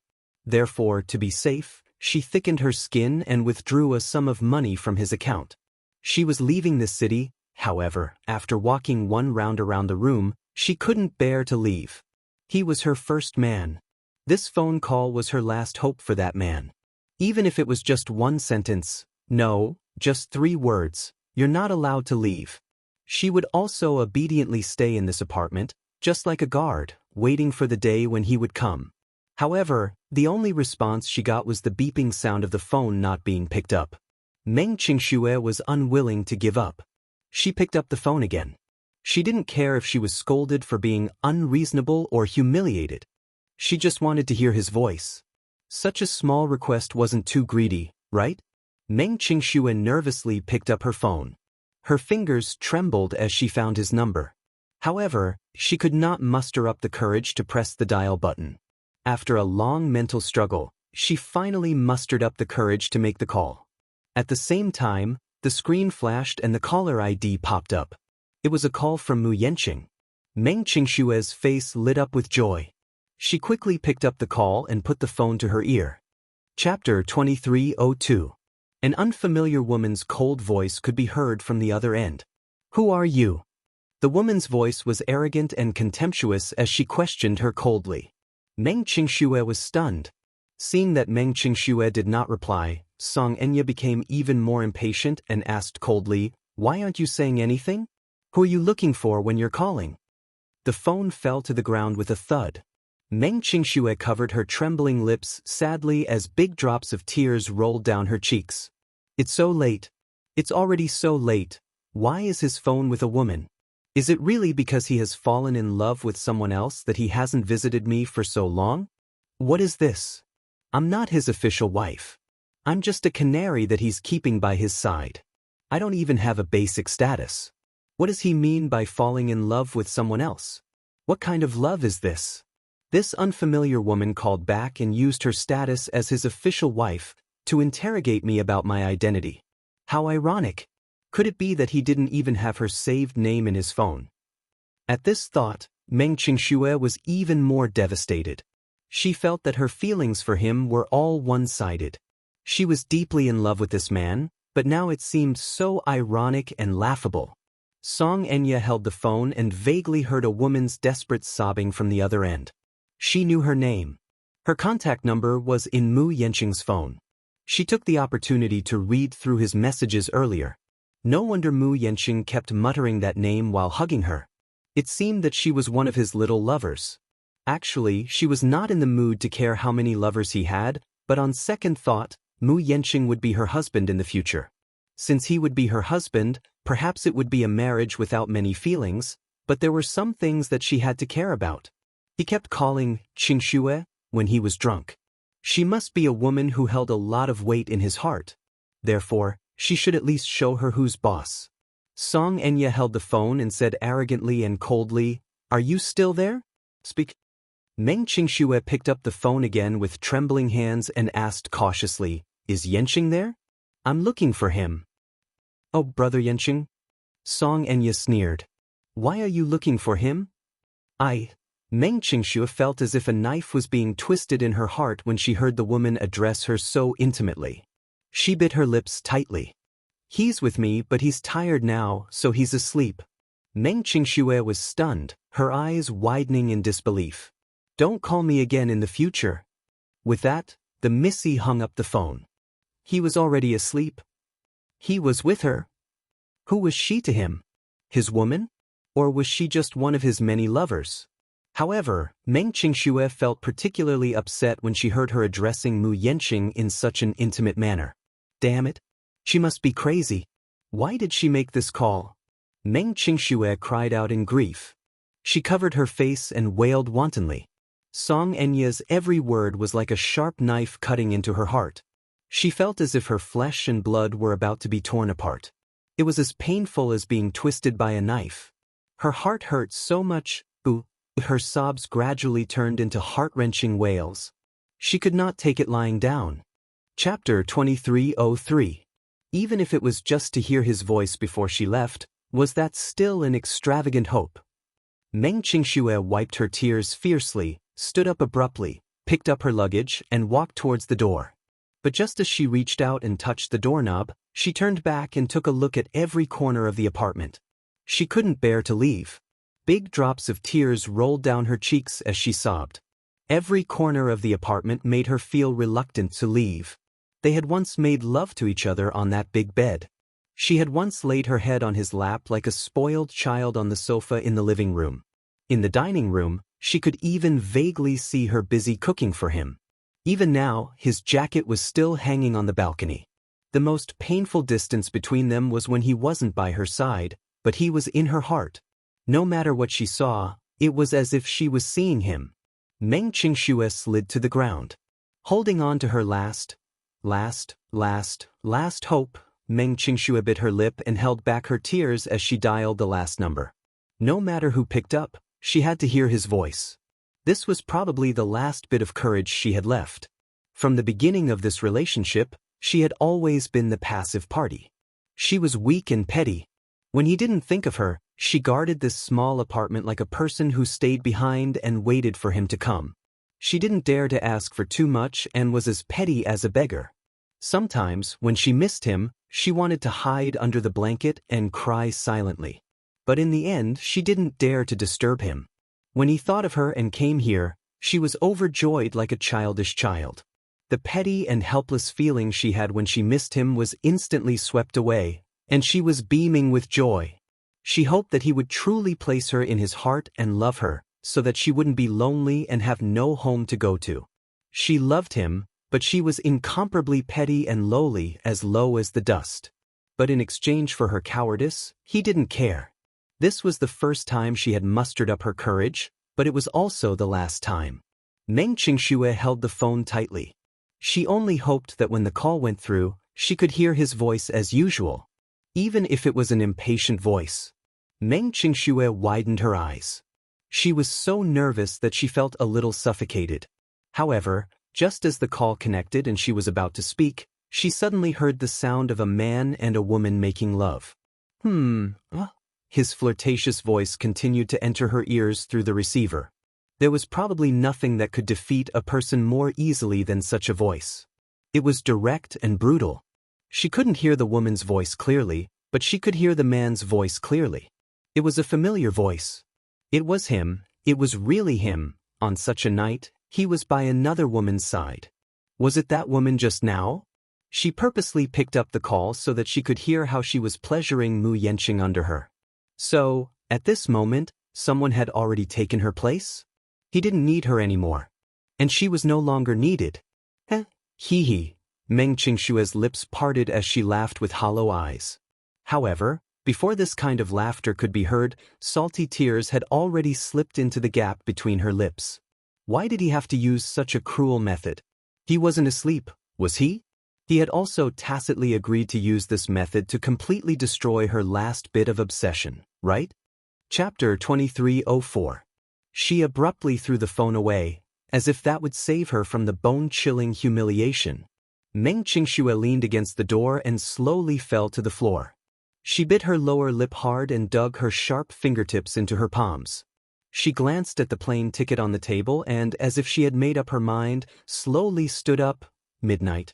Xianxia sat in the living room with her arms crossed and eyes closed. Mu Yanqing's phone was quiet on the sofa. After the call just now, that woman named Qingxue seemed to be tactful and did not call him again. After a long period of passion, the bedroom gradually returned to silence. The woman put on her clothes and walked out of the room. She saw Xianxia sitting on the sofa as if she had been waiting for a long time. She licked her dry lips and walked up to her. Miss Song, her voice was weak and weak, with an inexplicable sense of inferiority. Xianxia opened her eyes a little and raised her head to look at her. Is it over? Yes. It's over. Where is he? He's already asleep. Since the drug had worn off, he naturally fell asleep from exhaustion. Xianxia sat up straight. The woman standing in front of her had a face that was somewhat similar to hers. However, when the makeup was washed off, the resemblance was not so obvious. She did not know how long the two had been entangled, but at this moment, the woman's face could not hide her exhaustion. Her hair was messy and one of her eyelashes was missing. Xianxia could not help feeling puzzled when she saw a cut at the corner of her lips. What's with the corner of your lips? Corner of my lips. The woman touched her upper lip in surprise and hissed in pain. I think he bit me. I didn't notice it just now. Heh. Xianxia raised a brow. She then picked up a leather bag from the sofa and took out a thick stack of money. This woman had just graduated from university and stayed in the capital after graduation. It was said that her boyfriend was in urgent need of a sum of money for his postgraduate studies, so she thought of this method to raise the money. 50,000 yuan was just a few words to Xianxia, but it was not a small sum to her. She glanced at the money before tossing it on the table. There's a total of 50,000 yuan here. Do you want to count them? No need. The woman smiled awkwardly and said, Miss Song said that it's 50,000 yuan, so it must be true. As she spoke, she reached out to take the money. Wait. Xianxia suddenly spoke up to stop him. The woman's eyes widened in surprise. She furrowed her brows and looked at her in confusion. Do you have any other orders? Xianxia suddenly asked. This is your first time, right? The woman was stunned and nodded awkwardly. Is it a safe period? Safe period? I haven't studied it before, so I don't know much about it. Xianxia smiled. She then glanced at a pill and a glass of water on the table and ordered, Take this medicine. This is... The woman was surprised. Don't worry, it's not poison. Xianxia added, It's a morning after pill. I've taken the morning after pill before. It's effective for 72 hours. What she was thinking was that it would not be good to take too much of such medicine, right? Chapter 2305. I didn't see it, so it doesn't count. The girl could not help but clench her fists tightly. This woman was more heartless than she had imagined. Sucking in a deep breath of cold air, she stared intently at the stack of cash on the table. Gritting her teeth, she picked up the glass of water, mixed it with the pill, and gulped it down. When the pill slid down her throat, she put down the glass of water and pursed her lips. Miss Song, I'm done. Are you satisfied now? Taking this medicine is good for me, and it's good for you too. I think you don't want a child to appear out of nowhere. I heard that you did this behind your boyfriend's back. You should have done it cleanly, right? Yes, you're right, Miss Song. Then may I leave this place now? Xianxia nodded her head in tacit agreement. She then gestured to the money on the table and said, Take it. Thank you. The woman did not seem to feel humiliated. Just as she took the money and was about to leave, Xianxia suddenly called out to her. Wait. What's wrong now? The woman was a little annoyed, but she restrained herself. Turning around, she saw the other's cold and meaningful expression. Remember to keep your mouth shut. Only you and I know about this. If a third party finds out about this, you should know what I'm capable of, right? The last sentence was dragged out, but it sent chills down one's spine. The woman could not help but shudder. She glanced at the other's incomparably gloomy face and felt her hair stand on end. She hurriedly said, "Miss Song, don't worry. I'll definitely keep this a secret. There will definitely not be a third person who knows about this matter. You'll do your best." The woman nodded hurriedly. Then she pulled her coat tightly around her, opened the door, and fled the place. The door slammed shut with a bang, and the spacious suite fell into silence. Xianxia glanced coldly at the phone on the sofa and then slowly stood up. She walked to the mirror and looked at her face in it. Then she bit the corner of her lower lip hard. His strength was so great that it didn't take long for the corner of his lips to be bitten by his teeth. Wisps of blood flowed out. Narrowing her eyes, Xianxia suddenly reached out and messed up her hair with all her might. At the same time, she tore at her clothes with all her might. Her shoulder straps and skirt were all torn apart. As if to create a realistic effect, she actually ruthlessly messed up her own body. Xianxia took another look at her disheveled appearance in the mirror before walking into the bedroom with her chest held high in satisfaction. In the bedroom, the bed was a mess. Mu Yanqing was lying on the bed in a disheveled state. His tall figure took up more than half of the 3-meter-long bed. Xianxia glanced out of the window. Unknowingly, it was already past 3 o'clock. Dawn would break soon. She slowly laid down beside him, but her eyes were still open. She didn't immediately fall asleep. Since he had already come this far, he would not give up until he achieved his goal. She couldn't afford to lose. When Mu Yanqing regained consciousness, he suddenly felt a splitting headache before he even opened his eyes. His head was so painful that it felt as if it was about to explode. When he opened his eyes slightly, the nerves in his eyes twitched violently. What's going on? Chapter 2306. My head feels heavy and painful. What exactly happened? Why does my head hurt so badly? Mu Yanqing lay motionless on the bed. Even though he was already awake, he did not open his eyes immediately. His consciousness was in a state of complete paralysis. Even though he was awake, his nerves seemed to be under control. Even lifting his fingers was strenuous. What happened? He vaguely remembered that he drank a lot last night. Could it be because he was drunk? It couldn't be, right? His head had never hurt like this after a hangover in the past. What in the world had happened? Mu Yanqing tried to recall, but his mind went blank. He vaguely remembered that he seemed to have met Xianxia last night and drank 2 glasses of wine with her before he gradually lost consciousness. In his hazy state of mind, he seemed to see Meng Qingshue's gorgeous red lips struggling against his body, her eyes hazy with tears. "Brother Yanqing, don't." Her aggrieved and accusatory voice kept echoing in his ears. However, he did not know if the memory was too vivid, but he actually heard that intermittent sobbing sound again. This is not a hallucination. Mu Yanqing opened his eyes abruptly. The moment his eyes widened, all of his senses became incomparably sharp. Hence, he could hear the sobbing sound coming from beside him even more clearly. The moment he opened his eyes, he found himself in an unfamiliar room with a huge bed and luxurious furnishings. The room was dimly lit with curtains. Woo woo woo. The sobbing sound entered his ears and became increasingly clear. Mu Yanqing sat up abruptly and turned his head in the direction of the sound. His abrupt action undoubtedly frightened the person beside him. He saw a woman in a red dress curled up at the head of the bed. When she saw that he had woken up, she let out a startled cry and hugged her body in fear as she trembled. "Don't come over, I beg you. Brother Yanqing, don't come over." Mu Yanqing was stunned by her trembling sobs for half a second before he quickly realized who this woman in front of him was. Xianxia?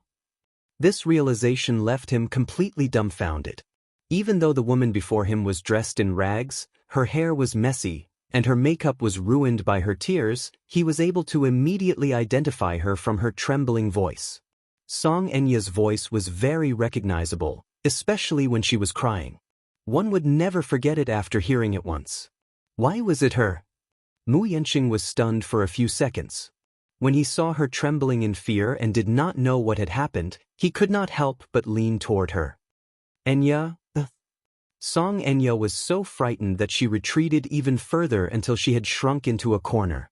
With nowhere to hide, her tears flowed even more violently and her cries became even more tragic. Brother Yanqing, don't come over. I'm scared. Sob, sob, sob. Please, let me go. Mu Yanqing was even more stunned now. What the hell was this? Why was she crying? Also, why was she in such a sorry state on his bed? What in the world happened? After losing consciousness yesterday, he vaguely remembered that he had uncontrollably intertwined with a woman. In his memory he saw Meng Qingshue's face. What in the world happened? Why was she crying the moment he woke up? Chapter 2307. Brother Yanqing, you're a big liar. She lost control of herself when she heard this and burst into tears.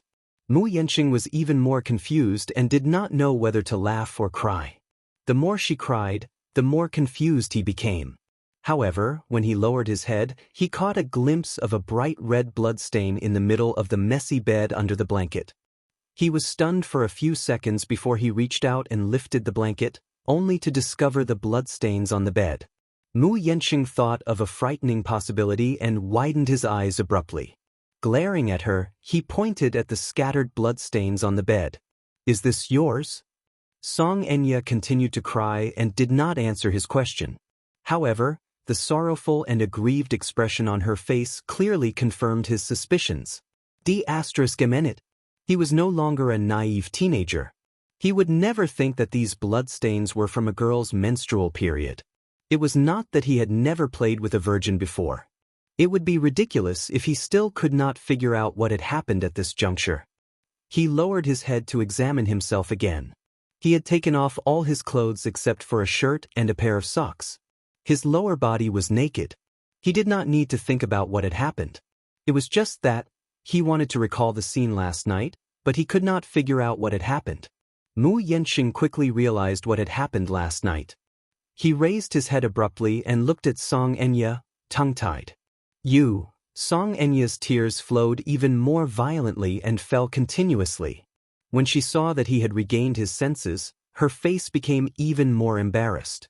She covered her mouth tightly and let out intermittent sobs. Don't cry, don't cry. Mu Yanqing's head swelled as he tried to comfort her. Don't cry? What exactly happened last night? Brother Yanqing, how could you do this? Song Enya cried aggrievedly as she spoke with much difficulty. Mu Yanqing was stunned when he heard this. What should I do? Song Enya broke down and covered her face in embarrassment.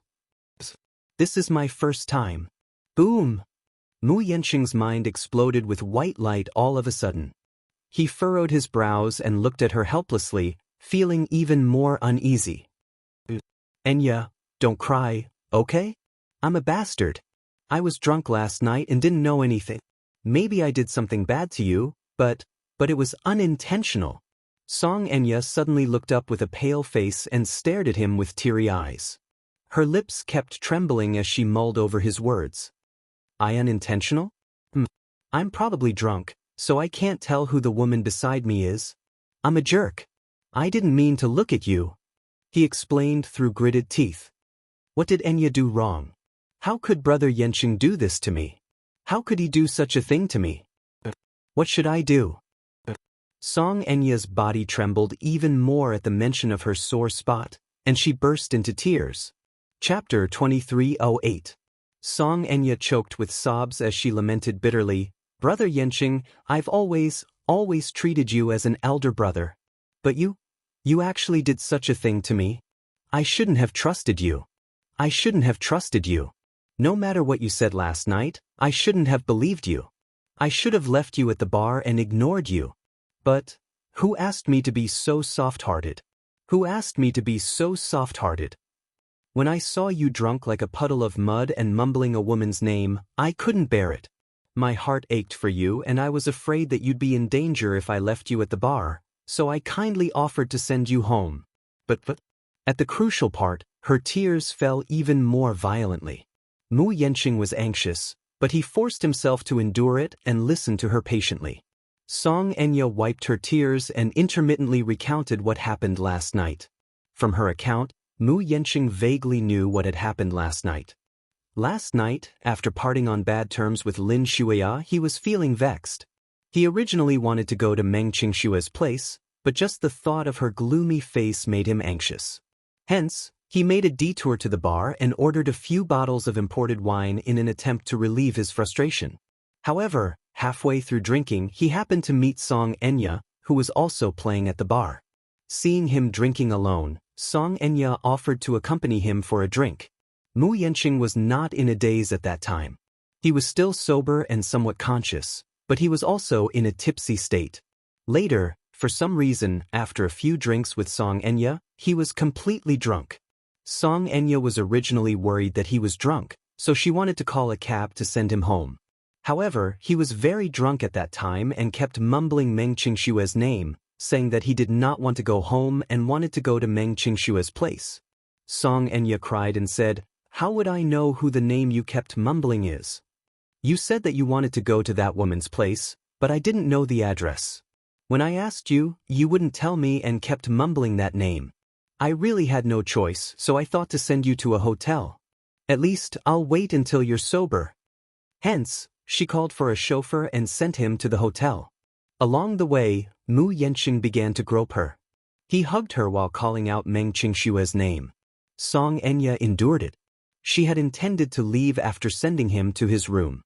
However, as soon as she pushed the door open, she was swept up in Mu Yanqing's arms. No matter how hard she struggled, he refused to let go.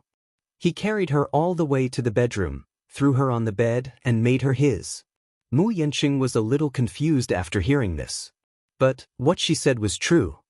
Even though his memories of the previous night were hazy, he could still vaguely recall a woman struggling beneath him, begging for mercy, crying. The feeling of breaking through that barrier was so clear.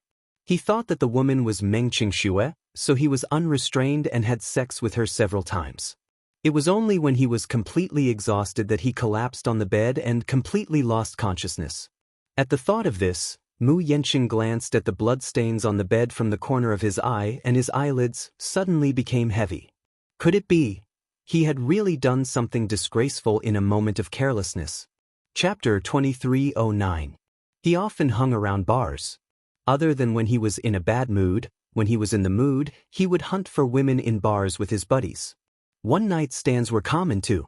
However, those women were easy to get rid of. Once they woke up, he would give them some money or bring them to buy some branded jewelry and bags. This time, however, the target was different. Xianxia, the daughter of the Song family, had a brother, Song Yunxi, and a father, Song Jinghua, the capital's mayor. Her mother had some ties with the Mu family. If the target was her, it would not be easy to get rid of her, let alone offend her. He even heard that this was her first time. First time? She was still a virgin? At the thought of this, Mu Yanqing's scalp turned numb. It was a huge blow. If she was not a virgin, it would be easy to get rid of her. He originally thought that a rich missy like her would play outside often. Even if such an embarrassing thing happened, it would not be so difficult to deal with. But now, Mu Yanqing's head was about to explode. Xianxia curled up in a corner and continued to cry helplessly. What should he do now? He did not know whether to comfort her or ignore her, so he could only sit there and watch her cry in a daze. Just as he was at a loss, he suddenly heard a series of hurried knocks on the door. "Enya? Enya?" Mu Yanqing's hearing was quite sharp. When he heard the sudden knocking, he turned his head abruptly, only to hear a woman's urgent and agitated voice outside. "Enya, are you inside? Enya? Who is it?" Mu Yanqing frowned, but behind him, he heard Xianxia crying even more heartbreakingly. She hugged her body, but her guilty conscience made her bury her face even lower. "Mom? Is it Jiang Qiming? How did she find this place? Could it be that Xianxia called her?" This, Mu Yanqing broke out in a cold sweat. At this moment, outside the door, Jiang Qiming, who did not get any response, became increasingly nervous and kicked the door. "Enya, open the door. Enya, are you there? Your mother is here." Mu Yanqing gritted his teeth. Xianxia continued to cry and did not respond. He sighed. Although he knew that he was in the wrong with his personality, since he had done something stupid, he should face it. He couldn't just run away and wash his hands clean, right? Mu Yanqing suddenly got up and covered Xianxia with the blanket. After putting on his clothes, he walked to the door and opened it. Seeing the door open, Jiang Qimeng hurriedly rushed in with her men. Behind him were a few servants and bodyguards from the Song family. Jiang Qimeng rushed in hurriedly, only to see Mu Yanqing standing at the door in a disheveled state. She turned pale with fright. Yanqing? Hello, Auntie. He chuckled awkwardly. Why you here? The smile on Jiang Qimeng's face faded when she saw the mess he was in. Xianxia's cries could be heard from the bedroom. Jiang Qimeng's lips twitched as she hurriedly went to the bedroom. Mu Yanqing leaned against the door with a headache and rubbed his temples tiredly. As expected, half a minute later, he heard Jiang Qimeng's agitated scream. Mu Yanqing, you bastard! Chapter 23:10. Jiang Qimeng's eyes reddened with anger at the sight of Xianxia's pitiful state. She rushed out of the bedroom and started hitting him. B*****. Mu Yanqing, you B*****. What did you do to my Enya? What exactly did you do to her? How did my daughter end up in such a state? Mu Yanqing did not retaliate, nor did he give any explanation. He just let her hit him. She was, after all, woman. How much strength could she have? Her punches landed on his body, but it did not seem to hurt much. Jiang Qimeng, on the other hand, seemed to have gone mad as she hit him, grabbed his collar, and shook him. B*****. Say something. Why aren't you saying anything? Say it. What exactly did you do to my Enya? Our Enya is still a virgin. She's not married yet. Are you a beast? How dare you do such a thing to her? How can you ruin my daughter like this? B*****. And Jenny. Mu Yanqing could not take it anymore and reached out to grab her hand. Calm down. Jiang Qimeng's face turned sinister when she heard that. She was so angry that she laughed. Mu Yanqing, are you a B*****? How can you ask me to calm down after such a thing happened? I'm already very calm that I didn't kill you for what you did to my daughter.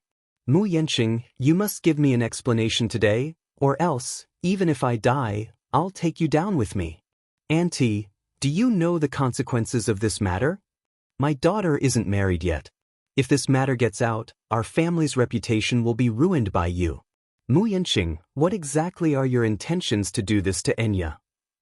Jiang Qimeng did not have the patience to listen to his explanation as she questioned him hysterically. Unknowingly, Xianxia was standing at the door. Holding her collar tightly, she bit her lower lip and looked at her with tears streaming down her face. Let's go home, okay? I want to go home, Enya. Jiang Qimeng immediately went over to her and hugged her shoulders. Don't be afraid. Don't cry. I'll definitely seek justice for you. Mu Yanqing furrowed his brows and looked around. The servants and bodyguards of the Song family stood beside him, forming a terrifying encirclement. They stared at him covetously, as if he was a heinous bastard. He clenched his fists and asked, Auntie, you keep saying that you want an explanation from me. Then let me ask you, what explanation do you want from me? His reply made Jiang Qimeng extremely dissatisfied. She said angrily, How dare you speak to me in such a righteous tone after doing such a disgraceful thing? Mu Yanqing, you're too much. Xianxia tugged at her mother's sleeve and stammered, Brother Yanqing didn't do it on purpose. He got drunk last night and didn't do it on purpose. Jiang Qimeng glared at her daughter in exasperation and said, Enya, I know that you've always been reasonable. However, when such a thing happened, it was definitely not something that could be brushed off with an unintentional mistake. If you're a man, you should take responsibility for your wrongdoings. Xianxia was instantly embarrassed and wanted to cry, but no tears came out. What else can I do? Don't tell me you want Brother Yanqing to marry me? Chapter 23:11. Mu Yanqing's eyes flickered with uncertainty. Marry her? How could he do that? He was going to have a marriage alliance with the Lins. Marry her? What about Lin Shuya then? Although he and that spoiled woman parted on bad terms yesterday, it did not mean that he would give up on this precious opportunity. Besides, he had always treated Xianxia as his younger sister, so how could he possibly marry her? Mu Yanqing was filled with remorse. How did this happen for no reason? Jiang Qimeng was inwardly annoyed at his silence. Why is this lad so stubborn? He should have taken the initiative to say, I'm willing to marry Enya. That way, everyone would have a way out of this embarrassing situation. She could not possibly take the initiative to say, since you've done such a thing, I can only let Enya suffer a little and marry you. If she were to say that, it would seem very deliberate and shameless, as if she was hell-bent on marrying him. The Song family was, after all, a prestigious family. They could not possibly say such embarrassing things. The more she thought about it, the angrier she became. Mu Yanqing slowly said, since it has already happened, we should think of ways to make up for it. I've indeed committed a mistake and ruined Enya, but this matter has thrown me into a mess. I don't know what to do to make it up to her as much as possible. Auntie, my mind is in a mess right now. Can you let me think about it properly? Jiang Qimeng was so angry that her lips trembled. She opened her mouth a few times, but no words came out of it. For a moment, she did not know how to continue the conversation. Mu Yanqing seemed to have seen through her worries and smiled bitterly. I, Mu Yanqing, may not be a hero, but I'm still an upright man. Since I've done something wrong, I'll definitely take responsibility for it and won't run away from it. Auntie, don't worry, I'll keep my word and promise. It's good that you can say that. She gritted her teeth and said hatefully, Enya has been wronged, we can't let it go just like that. Our families have been friends for many years, so I don't want to make our families unhappy because of this matter. Since you've said so, I'll bring Enya home first. Once you've thought it through, come to the Songs to look for me. Mu Yanqing nodded with a complicated expression. After the two left, Mu Yanqing let out a deep breath of cold air and walked to the shower room to take a cold shower with his clothes on. The heater was on in the suite and it was extremely hot. Coupled with the inexplicable ruckus earlier, Mu Yanqing felt that he had nowhere to vent his anger. Suddenly, he raised a fist and slammed it hard against the wall. Only then did he seem to have vented his anger and walked out of the shower. She walked into the living room and saw the phone on the sofa. She picked it up and made a call, ordering the housekeeper to send another set of clothes. After hanging up the phone, he suddenly saw a missed message. It was from Meng Qingxue. An ominous premonition rose in Mu Yanqing's heart. He frowned and opened the message. Yanqing, I'm leaving. I'm determined to leave you and this city. Perhaps I'll never come back. Mu Yanqing raised his head abruptly before he could finish reading it. With a vicious look on his face, he abruptly turned around and dashed out of the door, ignoring the fact that he was drenched. Chapter 23:12. There are many memories of you in this city. I can't bear to part with them, but I have to force myself to. Mu Yanqing rushed out of the hotel. As he dialed Meng Qingshue's number continuously, he walked to the roadside and reached out to flag down a cab. The other party did not pick up the call. The beeping sound constantly disturbed his heartbeat. He had never realized that Meng Qingxue held such an important place in his heart. Sometimes people were really cheap. It was impossible to understand how important each other was until the moment of separation. At the thought of not having Meng Qingxue by his side in the world from now on, he could not help but completely lose his mind. It was not that he had never thought of breaking up with her. He had vowed to break up with her, but when it really came down to it, he actually felt reluctant and a kind of despair.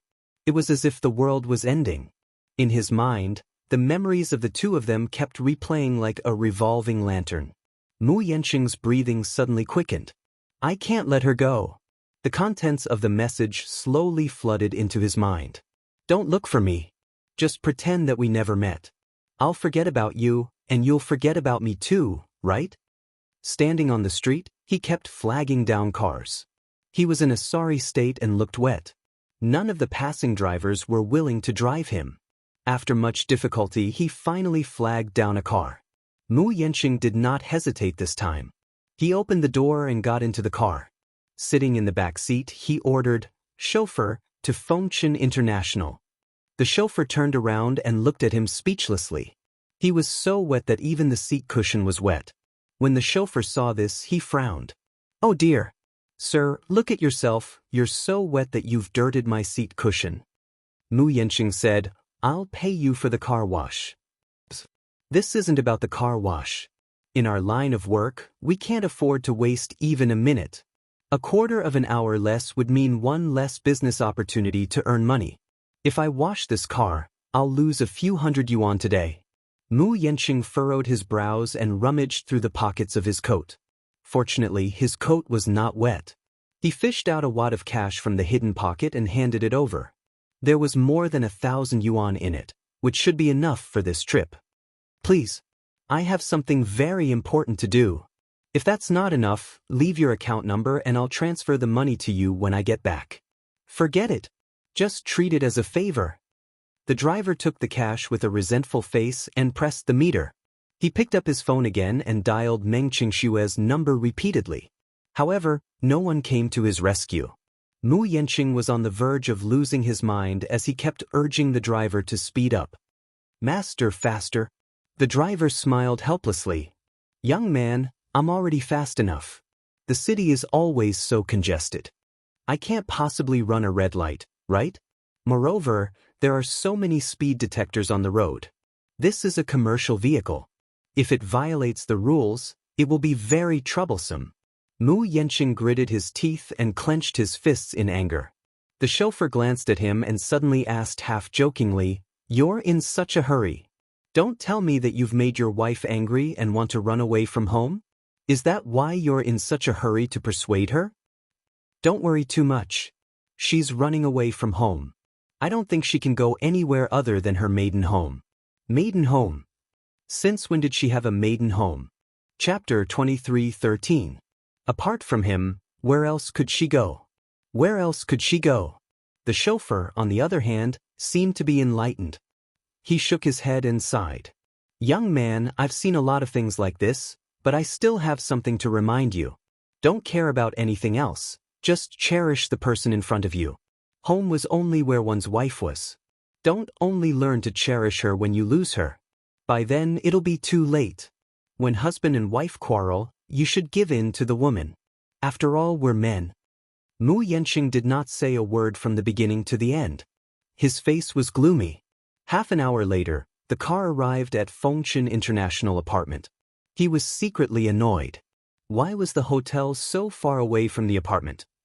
As soon as he got out of the car, he rushed into the elevator and pressed the button for his floor.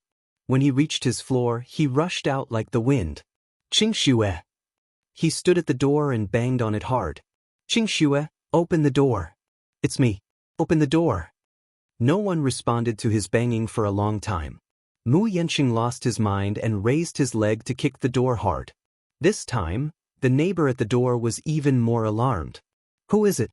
Why is there such a big commotion?" The neighbor opposite opened the door and rubbed his sleepy eyes. When he saw him, he muttered unhappily, "Be quiet.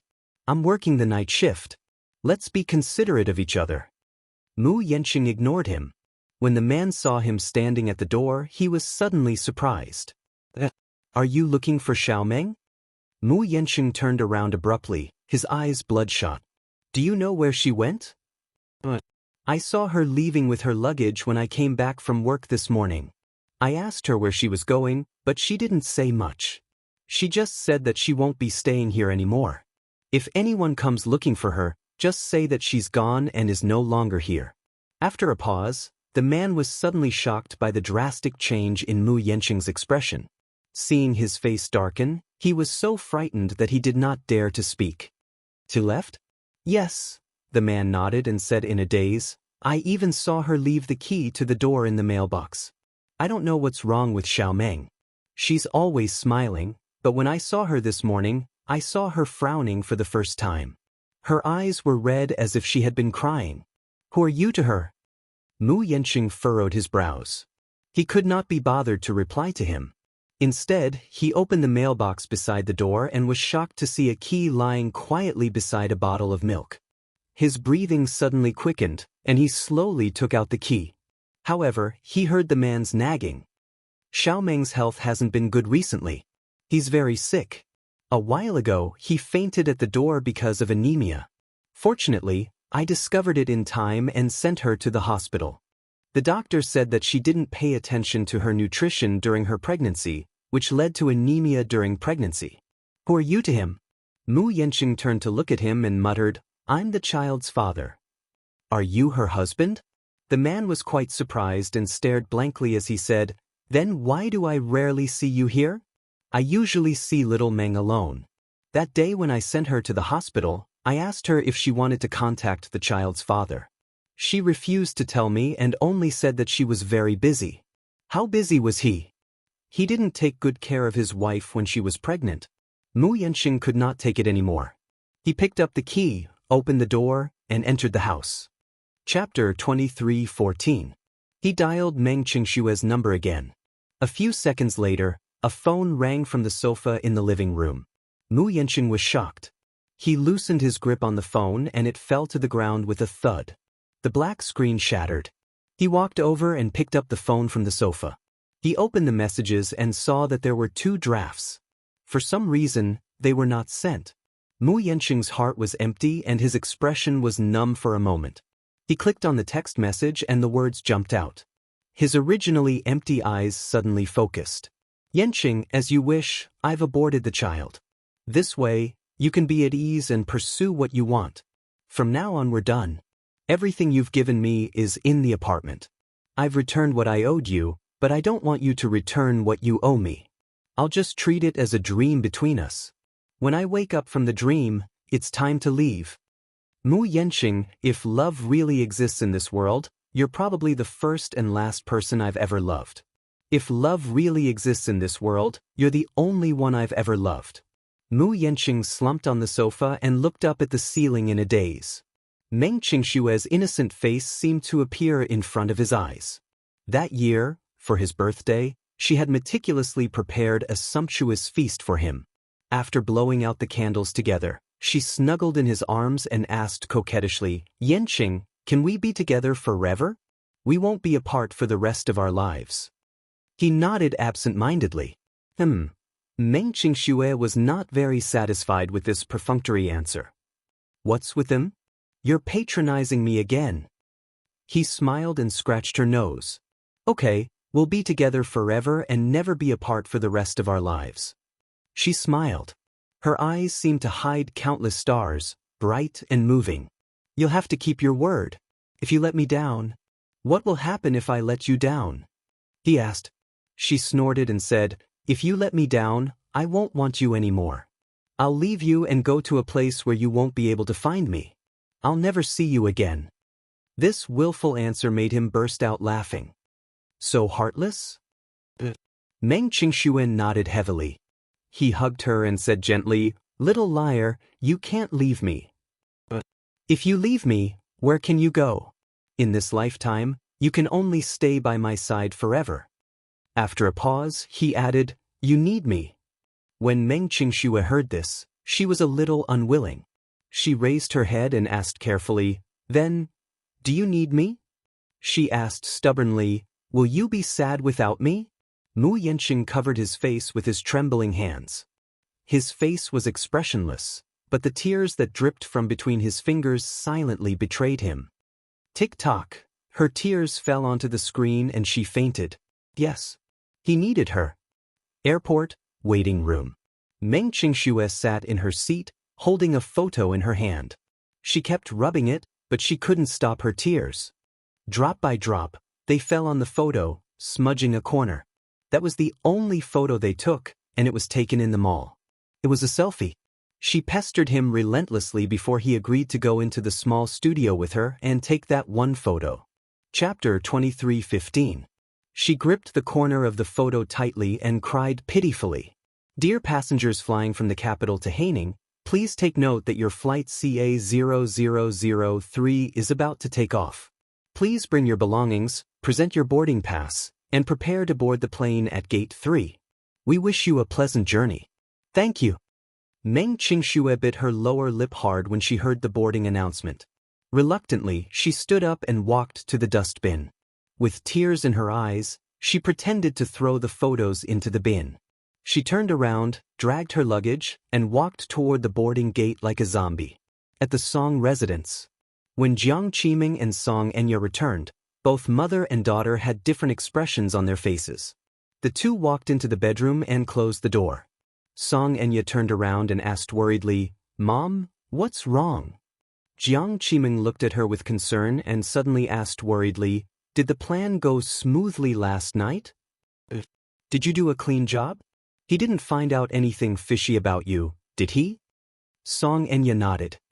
"He did as you said. He was unconscious after taking the medicine yesterday. In addition, he drank so much that he was already unconscious. Even if there were any mistakes, he wouldn't have found out." Jiang Qiming nodded. Just as she was relieved, Song Enya asked helplessly, "But will Mu Yanqing marry me?" "That might not be the case now. But if you're pregnant with his child, it'll be different. When the time is right, tell him that you're pregnant with his child. Then, it won't be up to him to decide on the marriage. If it really doesn't work, you can take it to the muse. He won't be in the right." Jiang Qiming smiled smugly. "Don't worry. Just wait patiently and Mu Yanqing will marry you as the young mistress of the Mu family." Song Enya interrupted her anxiously. "But I'm already 6 weeks pregnant. Although the child in my stomach is Mu Yanqing's, it's already a month old. What if we can't hide it then?" "So what?" Jiang Qiming did not think much of it. "When the child is full term, just say that it's premature. Besides, by then you'll be married. It's not important how this child came about. What's important is that this child is Mu Yanqing's. It has his blood and it's your child. That's enough." Song Enya still had some concerns and hesitated to speak. Jiang Qiming walked to her side and sat down. Patting her shoulder gently, she comforted her. "What else are you worried about? Tell me." Chapter 23:16. Jiang Qiming smiled and said earnestly, "Even if he doesn't become the head of the family, he's still a good choice to marry into." After a pause, she continued, "Think about it. Although he's a concubine's son, the Mu family is so big and there are so many concubines' children. Why did Mu Linfeng choose him? This proved that the man, who was able to make a name for himself in such a dangerous place despite looking like a nobody, must be quite capable. It's just that with Yaxia around, no matter how outstanding Mu Yanqing is, he's only a foil and his halo is overshadowed. Mu Yanqing is still capable. Even if he doesn't become the head of the family, as long as he steps through the door of the Mu family, he'll grant you glory and wealth." Song Enya nodded lightly when she heard that. "My silly lass, don't worry. Just do as I say and don't think too much about anything else. I naturally hope that you'll lead a good life and won't harbor any thoughts of harming you." Hearing her mother's words, Song Enya's last bit of worry was relieved. She climbed into bed and covered herself with the blanket. When Jiang Qiming saw this, she hurriedly rolled up the blanket for her. "Sleep for a while. You must be exhausted from last night, right?" "Yes, I didn't sleep last night. Quickly rest then." With that, she walked to the window and drew the curtains for her before leaving the room. Song Enya lay in bed and let her imagination run wild for a while. Soon, she could not resist the sleepiness and fell asleep. The Maldives was warm all year round. As it was located near the equator, the climate here was tropical. Although it was an island country, it did not have a tropical oceanic climate but a tropical rainforest climate. The biggest characteristic of a tropical rainforest climate was that it was rainy and hot. The Maldives only had summer, and the other 3 seasons did not appear at all. However, the summer here was not that hot, and the temperature was maintained at about 30 degrees Celsius. Therefore, after it rained, it would be cooler. The annual rainfall in the Maldives was 1,900 millimeters, and the island in the rain had a different charm. At this moment, Xianxia and Wuxia were enjoying a sweet vacation on another island. However, at that time, Jia had to take care of his 2 children, and he was having a hard time. In Yu's words, he had to get used to the life of a stay-at-home dad in advance. Early morning, Jia had a nightmare. Half awake, he saw a huge mountain falling from the sky and pressing him down. While he was in a daze, he could clearly feel something heavy pressing down on his body. It was wriggling from time to time. Unable to bear the pressure, he was jolted awake from his dream. When he opened his eyes, he saw Yu Yu's enlarged face right in front of him. She blinked at him and giggled. "Uncle, you're finally awake." Gong Jie's lips twitched. Ah, his vacation. What a disaster. He did not know if it was a good or bad thing to bring these two little lads along. The good thing was that these two little guys were by his side. When he brought them to play on the island, no annoying women came up to talk to him. It was not that he did not like women. It was just that he did not like women he was not interested in.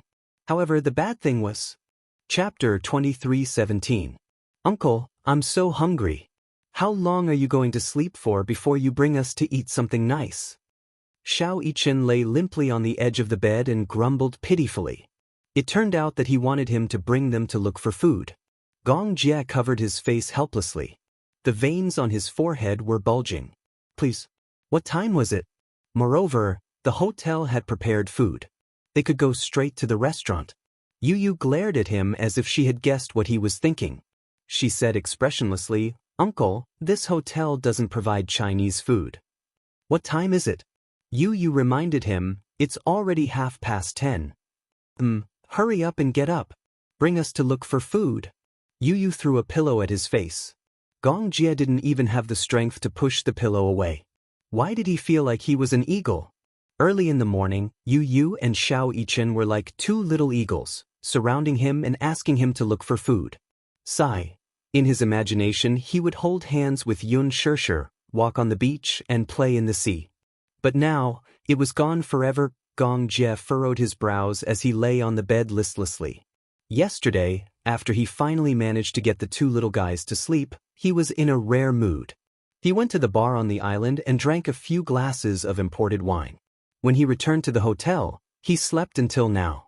He could hold his liquor, but after drinking he would sleep for a long time. In addition, he was jet-lagged recently. Therefore, he was sleepy and lethargic. It was hard to take care of children, especially these two energetic little guys. They seemed to have endless energy. After playing with them for an entire day, he was so tired that he almost collapsed. He wanted to cry but had no tears. Gong Jie began to consider if he should just leave the two lads on this island and escape from this place. If he did that, he would be hunted down by his sister with a rolling pin. Gong Jie shuddered at the thought of that. Just as he was feeling melancholy, wow! Xianxia, come and take a look. Just as he was struggling to open his eyes, Yu Yu, who was lying on top of him, summoned Xianxia as if she had discovered a new continent. Xianxia crawled onto the bed and leaned over. What is it? Look at Uncle's. Wow, it's so big. Where? Really, it's huge. Gong Jie was confused. He hugged his pillow and couldn't see where Yu Yu was looking at. However, the next second, he felt a pair of small hands pulling down his boxers. A certain part of his body was exposed and he heard Yu Yu exclaim in surprise, "Wow! Amazing!" Xianxia said enviously, "Uncle's is very big too." "Is it as big as Daddy?" That sounds about right. Anyway, it's bigger than mine. Uncle's is so firm." Gong Jie finally understood what the two little guys were studying while lying on top of him. Just as he was about to sit up, Xianxia happened to sit on his chest and pushed him back down. "Yu Yu, do you think we can be like Daddy and Uncle when we grow up?" Yu Yu said airily, "How would I know?" Chapter 23:18. Xianxia also touched it out of curiosity. "It's hot." Two hooligans. Gong Jie's face burned with anger. He gritted his teeth and said, "You two idiots, get off of me." Xianxia turned around and covered his mouth with an irritating expression. He snickered and said, "Uncle, it's so early in the morning, but you seem to be very energetic." Gong Jie's face burned even hotter. He clenched his fists tightly and resisted the urge to hit him. He said, "Get off of me. Uncle is angry." Yu Yu snickered and obediently pulled up Gong Jie's pants. He patted him gently with his little hands and said comfortingly, Okay. We won't study it anymore. We're just curious." Gong Jie was speechless. Little brat. He deserved a beating. Xiao Yichen didn't get off the bed. Instead, he leaned back and lay on Gong Jie's body. He stretched out his limbs and said contentedly, "Lying on Uncle's body is so comfortable." Yu chuckled when he saw this. Then he pounced on Xiao Yichen. Gong Jie felt as if he was being pressed down by a jack. He was about to be flattened. The three of them were stacked on top of each other like a human pyramid. Xiao Yichen was on top of Gong Jie, while Yu was on top of Xiao Yichen. The two little guys were playing around on top of Gong Jie. Gong Jie was about to cry. "Sister, save me." It was already past 11 o'clock when he finally managed to get rid of the two little guys. After Gong Jie's outburst, Yu and Xiao Yichen learned their lesson and promised repeatedly that they wouldn't mess with him anymore. Gong Jie threatened, "If you continue to mess around, I'll throw the two of you into the sea." Yu said confidently, "Uncle, you're murdering your own nephews." "So what?" Gong Jie stood with his arms crossed and raised his eyebrows coldly. Yu said evilly, "But we're not afraid.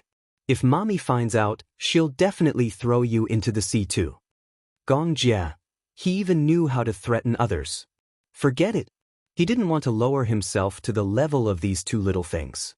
Therefore, after tidying up, Gong Jie took the two little guys to look for food.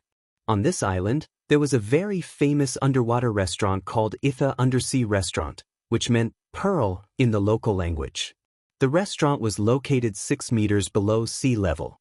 The exterior was made of transparent plexiglass, and the walls and roof were made of water-resistant and transparent acrylic materials. Under the warm seawater, the restaurant was surrounded by colorful coral reefs. Various marine life shuttled back and forth between the coral reefs. Dining in such a restaurant under the sea was romantic and sentimental. However, the restaurant wasn't big. It could only accommodate 12 people at the same time. Moreover, it only provided lunch and dinner from 11 p.m. to midnight. Reservations were required 2 weeks in advance. However, Gong Jie naturally didn't need to make a reservation. There was always a seat in the restaurant reserved for him. After passing through the wooden walkway and walking down a few steps, they saw 6 tables. Each table could only seat 2 adults. Gong Jie and the two little guys were just right. As soon as they entered the restaurant, Yu and Xiao Yichen were attracted by the unique style of the restaurant. They sat at the table and didn't have the mood to order food. Instead, they leaned against the glass and looked at the tropical fish swimming around outside. It was so interesting. Chapter 23:19. It was indeed very interesting to enjoy the colorful underwater world while eating. The restaurant was expensive to build, so it was not cheap to eat in it. A filet mignon cost $200. Gong Jie saw them leaning against the glass and called out to them a few times, but they ignored him. He had no choice but to order steak and a snack platter for them. At the side, little Yichen began to study the restaurant seriously.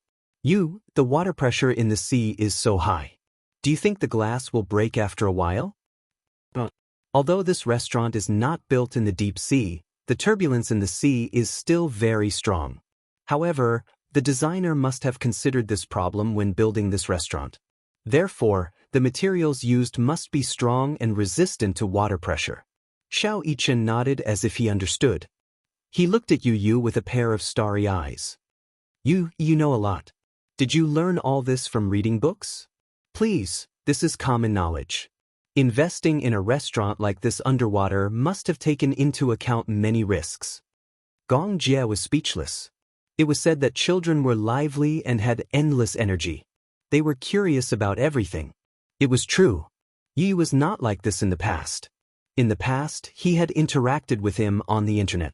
He gave off a mature vibe. It was a kind of composure that was hard to come by even for an adult. However, it seemed that after spending so much time with Xiao Yichen, he had been influenced by Xiao Yichen. Most of the time, he was still the mature and sensible Yu. He was gentle but cunning. He was as elegant as a little gentleman. However, at times, he was like a little devil. Occasionally, he would show the naivety and even childishness of a child. At that moment, the restaurant was full. 2 tables were occupied by blonde Europeans. Judging from their facial features, they seemed to be of Dutch descent. Another table was occupied by a customer who spoke with a strong British accent. The other 2 tables were occupied by Asians. It was unknown which country they were from.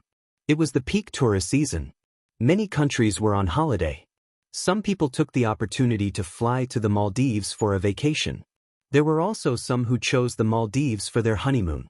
They looked in the direction of Yu Yu and Xianxia in surprise. The 2 little guys were mischievous, cute, and silly. Their tender little faces attracted a lot of attention. Looking at Xianxia, who was sitting at the side, she naturally assumed that the twins were his sons. Such a young stay-at-home dad. The most important thing was that he looked so sexy. His silver hair, which contrasted with his snow-white skin. Although the Europeans appreciated wheat-colored skin, they were also attracted by his handsome appearance. One of them, a blonde woman with blue eyes, pointed at Xianxia and exclaimed to her companions in surprise. The other woman, however, smiled and said, "You look so handsome, he's so perfect for silver hair." Chapter 23:20. Unfortunately I does not marry dithing Keifel in love number. God you recrazy. You know I can trust to handsomen. The conversation between the 2 women fell into Yu Yu's ears. He turned around, glanced at them, and snickered. Xianxia noticed his strange expression and asked curiously, "What's wrong? Do you see the 2 women at the table over there?" Yu Yu pointed. Xianxia looked in the direction he was pointing and coincidentally met the gazes of the 2 women. The 2 blonde women greeted him in a friendly manner. "Hi." "Hi." Xianxia shyly retracted his head. He wasn't fluent in English and only knew the basics. However, Yu was different. Just now, he had heard every single word of the conversation between the women. They were secretly talking about uncle just now. Yu snickered. Xianxia looked up and raised his eyebrows in confusion. "What's wrong?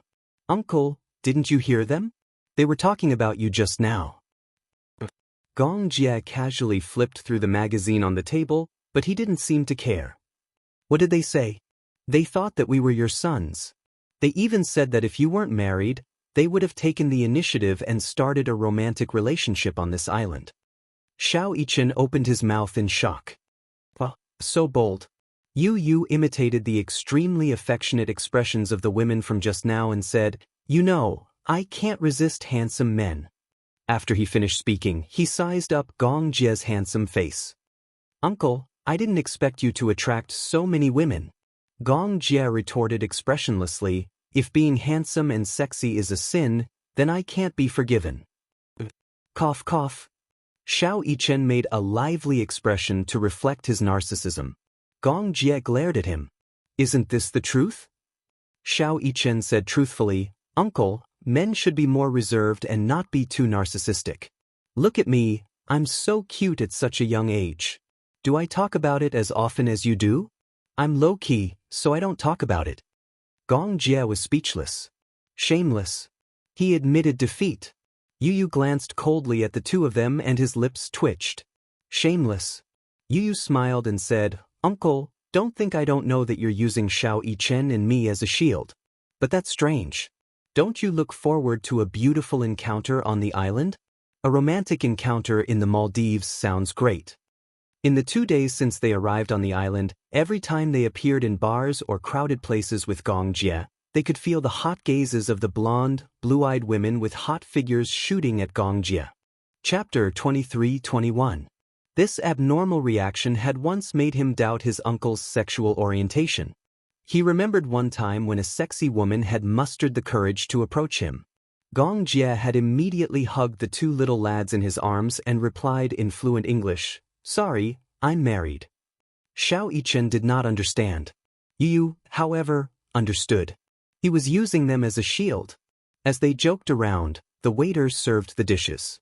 Just as he placed the steak and some snacks on the table, the waiter conjured a red rose out of thin air and presented it to Xianxia as if by magic. Xianxia raised his eyebrows in confusion. The waiter bent over like a gentleman and pointed to the seat where the blonde woman had been sitting. He replied politely, "Honorable sir, this rose is a gift from the lady sitting at table 3. I hope you enjoy your meal."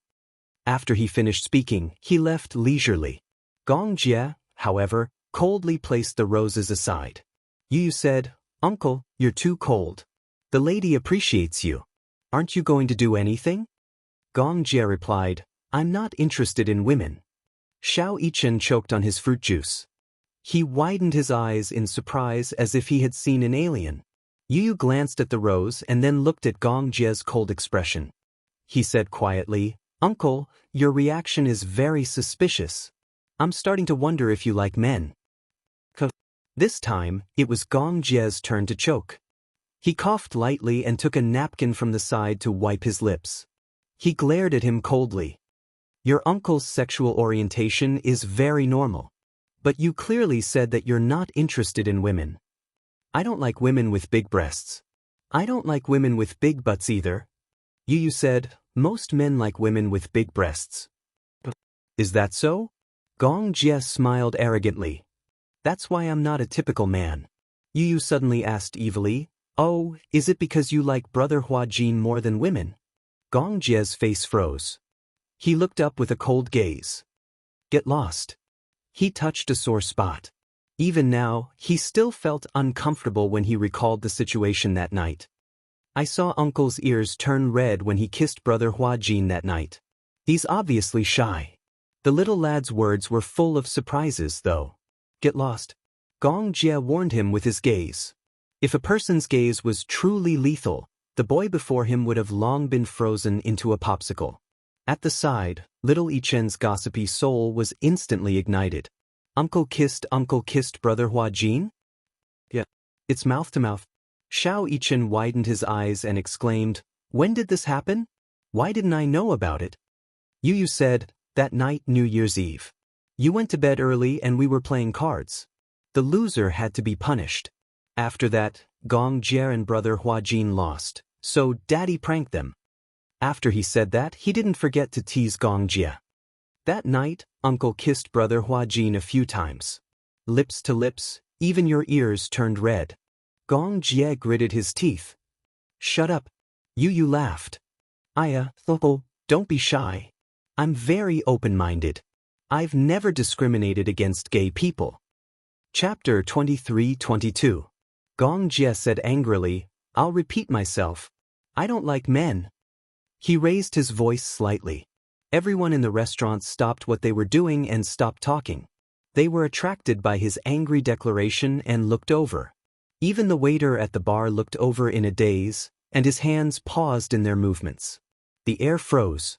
Gong Jie looked around coldly with an unfriendly gaze. Everyone was intimidated by this gaze and turned their heads away awkwardly, not wanting to look any further. Yu tried to hold back her laughter and coaxed, all right. I know. I won't tease you anymore. All right. I know I was wrong. Don't be angry, Uncle. Yu quickly coaxed him. After all, they were still counting on Gong Jie to make ends meet for the remaining few days on the island. If the joke went overboard, their uncle would really get angry. In a fit of anger, he would leave them on the island. It was too scary. Xiao Yichen was also a fence-sitter.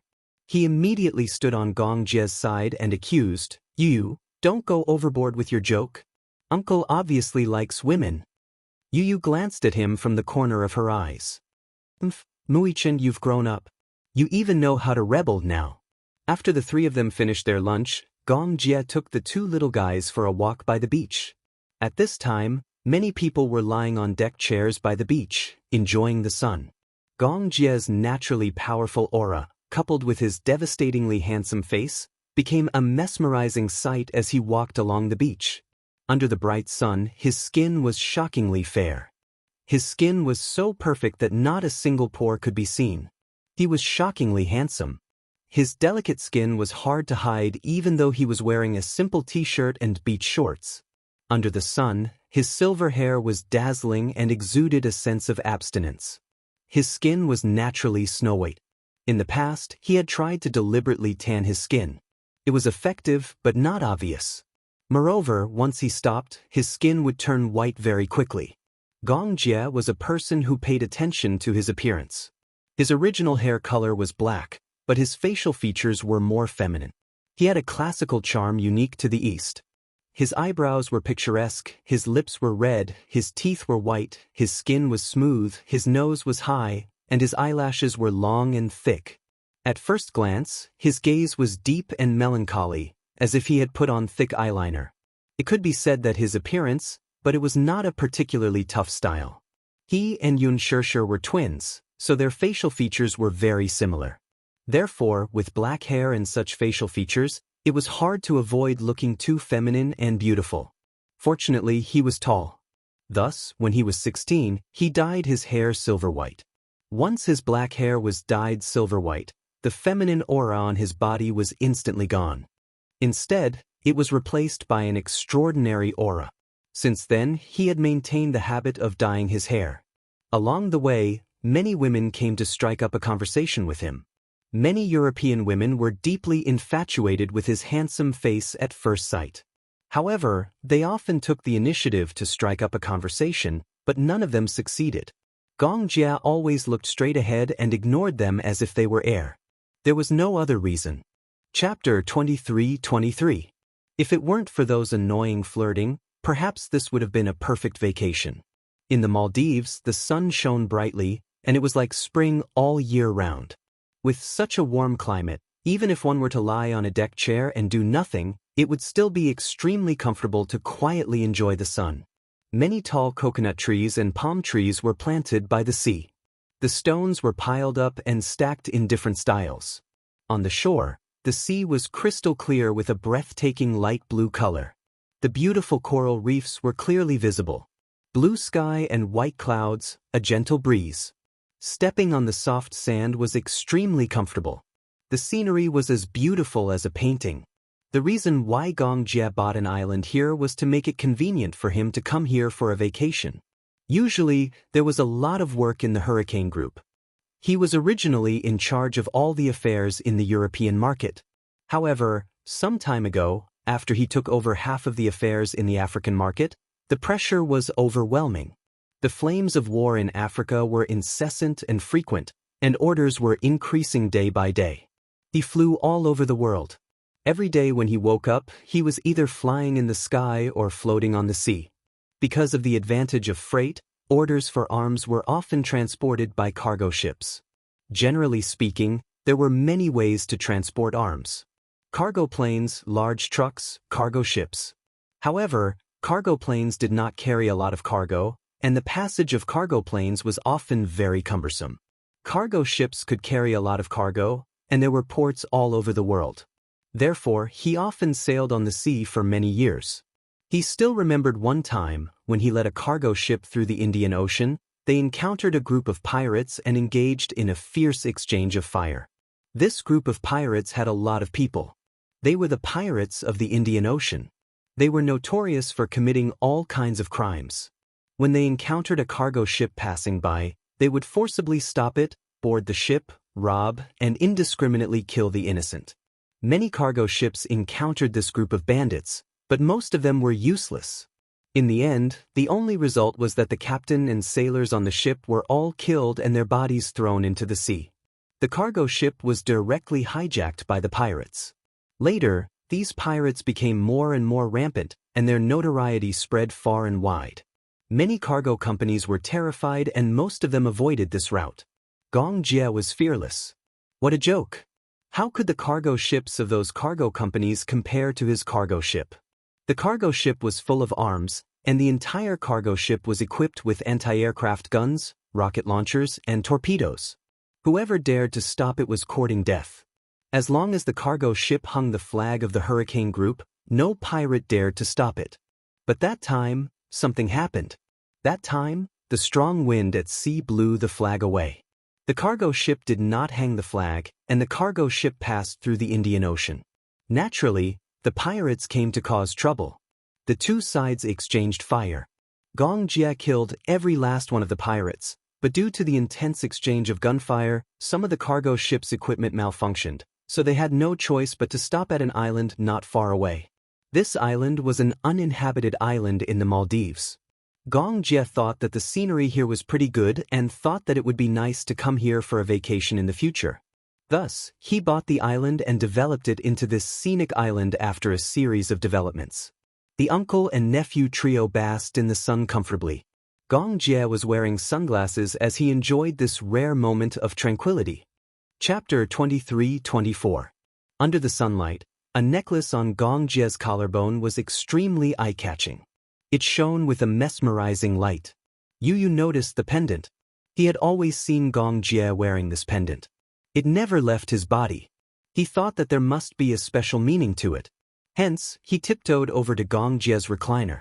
Seeing that he was wearing sunglasses, he did not know if he was sleeping or awake. Hence, he secretly lifted the pendant. The round pendant seemed to be able to be opened. Yu Yu opened it and found that the pendant was actually a mini photo frame. In the photo frame, there was a round photo. There were two pictures. One was of two children snuggling together with bright smiles on their faces. Yu Yu recognized at a glance that the children in the photo were his mother and uncle when they were young. From the looks of it, the two children in the photo were about 7 years old. However, Gong Jie was not as tall as he was now. He was even shorter than Xianxia when he was young. Xianxia hugged the 7-year-old Gong Jie and made a V sign. Her lips were red and her teeth were white. She was smiling brightly. Gong Jie, on the other hand, seemed a little shy. He leaned his head on Xianxia's shoulder and looked at the camera. His smile was a little shy and reserved, but his eyes were clear and bright. His black hair was soft and beautiful, falling obediently to his temples. Under his bangs, his eyebrows were gentle, and he looked like an obedient little lamb. He was wearing a snow-white shirt and a small bow tie. He looked elegant and cute. One of his small hands was hugging Xianxia's waist, while the other hand made a V sign. However, he did not know if it was because he was shy or for some other reason. His two fingers were slightly curled up, and he looked shy. Yu Yu muttered in his heart, "Uncle was clearly very cute when he was young. He even looked a little like me." The miraculous thing about genes. But after he grew up, how did he grow up to be a little devil? He was black-bellied, unruly, and insufferably arrogant. In his mind, a little Gong Jie and the Devil King were standing together. One was as cute and innocent as a lamb, while the other had his hands in his pockets, wore a pair of sunglasses, and had a head full of silver hair. He looked sharp and imposing. He was like a completely different person. Yu Yu looked at the other photo. In the photo, a young woman was sitting by a flower bed, twirling a Chinese rose in her hand. She had a gentle smile on her face. She had a face that was very similar to Xianxia's. She was gentle and beautiful, and her eyes were like a painting. Especially her pair of black eyebrows, they were like the clouds in the distant mountains, and her eyes were like water. Her straight black hair, without any adornment, was just like a waterfall, slanting from her shoulders and gently sticking to her back. Occasionally, a few strands would fall to her temples, but it made her look even more charming and moving. Yu Yu sighed again. Genes were such a wonderful thing. He recognized her at a glance. This woman was probably his mommy's mommy, his grandmother. He could tell. His grandmother and his mommy were both very fond of Chinese roses. Perhaps it was also because his grandmother liked Chinese roses that his mommy had been meticulously raising a patch of Chinese roses in the back garden. Xianxia leaned over and took a look. His eyes widened in surprise. Is this grandma when she was young? Yu Yu nodded, his gaze warm. Xianxia said, Grandma was also a great beauty when she was young. Nonsense. Yu Yu flicked his forehead. Otherwise, how could mommy be so beautiful? Chapter 23-25. It was no wonder Uncle always carried this pendant with him. He must have missed Grandma a lot, right? Xianxia glanced at the photo of Gong Jie and Xianxia standing together. Looking at how shy Gong Jie was as he snuggled up in Xianxia's arms, he suddenly said in disdain, I didn't expect Uncle to be a little kid when he was young. It's hard to imagine how short and small he was. What did Uncle eat to be so tall? Yu Yu also said bitterly, I want to know too. I feel like Uncle was shorter than me when he was young. Xianxia said, but Uncle is about the same height as Daddy now. Daddy is 189 centimeters. Gong Jie heard their discussion and opened his eyes. He took off his sunglasses and glared at them unhappily. Who said I was a little kid? I was tall when I was young. Some boys were older than me by a few years, but they weren't as tall as me. Yu raised the pendant in front of his eyes and pointed at the little kid snuggling up in Xianxia's arms. No matter how tall he wasn't as tall as Mommy. Gong Jie saw him pointing at the photo and glanced at it. His face suddenly turned red and he coughed awkwardly. He was inexplicably shy. Yu didn't know whether to laugh or cry. "Uncle, why are you so shy for no reason?" Xianxia added, "Because he got slapped in the face for bragging. He kept saying that he was tall when he was young, but in the photo, he was clearly much shorter than Mommy." Gong Jie muttered, "That short one isn't me." Yu said, "Huh." Xianxia was also shocked and stared blankly. He said noisily, "If it wasn't you, then who was it? Could it be Mommy?" Gong Jie's expression was a little strange. He looked away awkwardly and said helplessly, "Yeah, the one with short hair is your Mommy." Yu and Xianxia heard this and their little mouths formed an O shape. Disbelief was written all over their faces. Yu said in a daze, "Then, the one with the pigtails is you?" Xianxia said in disbelief. Gong Jie closed his eyes and admitted reluctantly, "Yeah. It's me." 0. Lying next to his uncle, Yu curiously imagined the scene. In her mind, little Gong Jie secretly took out a dress from Xianxia's wardrobe and put it on. He compared it in front of the mirror, then climbed onto his grandmother's dressing table and clumsily smeared lipstick on his mouth. Goosebumps rose all over Yu's body. Pervert. No wonder. No wonder he wasn't interested in women. Yu was speechless. So uncle was a transvestite when he was young. Xianxia stabbed him again. Pervert. Gong Jie said innocently, How is that possible? I've never liked to wear dresses, but, at that time, I had no choice." In the photo, the kid with the pigtails and the bright smile was Gong Jie. This photo was taken when he and Xianxia were 7 years old. At that time, Xianxia had always dressed him up as a girl. It wasn't a bad taste. Speaking of which, it brought back a bitter but happy memory. At that time, Mu Qingqing left the Mu family pregnant and only had a small amount of cash on her. Chapter 23-26. Her work was tough, and she had to leave early and return late at night. Once, she was so exhausted that she almost had a miscarriage. She gritted her teeth and had to take several injections to prevent miscarriage. Only then did she manage to keep her 2 children. From then on, she did not dare to work too hard. Seeing that she was pitiful, the hair salon's boss reduced the intensity of his work. Perhaps he was interested in her. After all, a young and beautiful woman, who was alone, could not resist a man's lust even though she was pregnant. A few months later, Mu Qingqing gave birth to twins. In the ward, the hair salon's boss diligently served her tea and water. Later, he even held her hand and confessed to her that he wanted to marry her as his concubine. Of course, Mu Qingqing wouldn't agree. Hence, the hair salon's boss had a rush of blood and went home to divorce his wife. In the end, while she was still in confinement, the hair salon's lady boss came to her rented house and broke everything in it. She hardened her heart and left that small county with her 2 children, who were not even a month old. It was hard to imagine how tough life must be for a widow and an orphan. As she did not do a good job during her confinement, her health deteriorated rapidly. She was short of money after giving birth, so she went to work at a nightclub.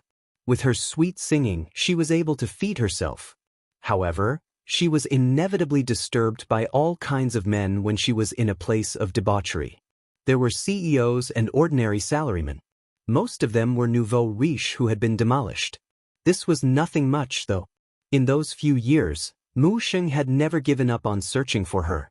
In order to avoid the Mu family's eyes, she had moved from city to city. If she were to count, the number of times she had moved was no less than the number of times she had moved with both hands. For as long as he could remember, Gong Jie's deepest memory of his childhood was the life of a vagrant. Often, not long after settling down in one city, he would move to another as if he were fleeing from a disaster. His impression of his home was too vague. He vaguely remembered one time when he and Xianxia were woken up in the middle of the night. Mu Qingqing carried them in her arms without a care for anything else. She left everything behind and hurriedly left with only her documents and the little cash she had. At that time, they had only moved to this city for 3 months. Because they had just moved, other than a bed, there were a lot of small appliances and daily necessities in the rented apartment, which was a temporary addition. Naturally, they were not new. Mu Qingqing had brought them to the second-hand market to get them. The table lamp's current was unstable and would flicker from time to time. The black and white TV with a big belly, if one did not tap on the back. At that time, Mu Qingqing lived frugally. She bought fresh vegetables from the market in the morning and gave them to the children. She, on the other hand, would go to the market in the evening. When it was about to close, she would buy the stale vegetables that the vendors didn't want. She would come back and copy them. Then, she would eat with relish what the children ate in the morning. In 3 years, Mu Qingqing had lost a lot of weight. And that night, he didn't know what had happened. As if being hunted down, Mu Qingqing carried them, abandoned everything in the rented house, boarded a long-distance bus overnight, and left in a hurry. Chapter 23-27. That was what he and a few of his close friends had saved up after selling mineral water bottles, discarded cardboard boxes, and advertising paper. He had always wanted to buy a pair of beautiful high heels for his mother when he had enough money. At that time, a pair of high heels cost 30 yuan. He had saved more than 5 yuan. At that time, this was probably all he had. The young Xianxia, on the other hand, could only helplessly hug him with teary eyes. The books, pencils, and pretty dresses her mother had bought for her. Even though they were bought cheaply from the market, they still looked beautiful on her. Xianxia circled around her and exclaimed, "Sister is like a fairy. Like a fairy." However, they had left in such a hurry that the clothes were left behind in the rented house. "Mommy, why did we run away?" The young Gongjie asked, perplexed. Mu Qingqing only said, "Because that person came looking for us." "Is he a bad guy?" "Yes.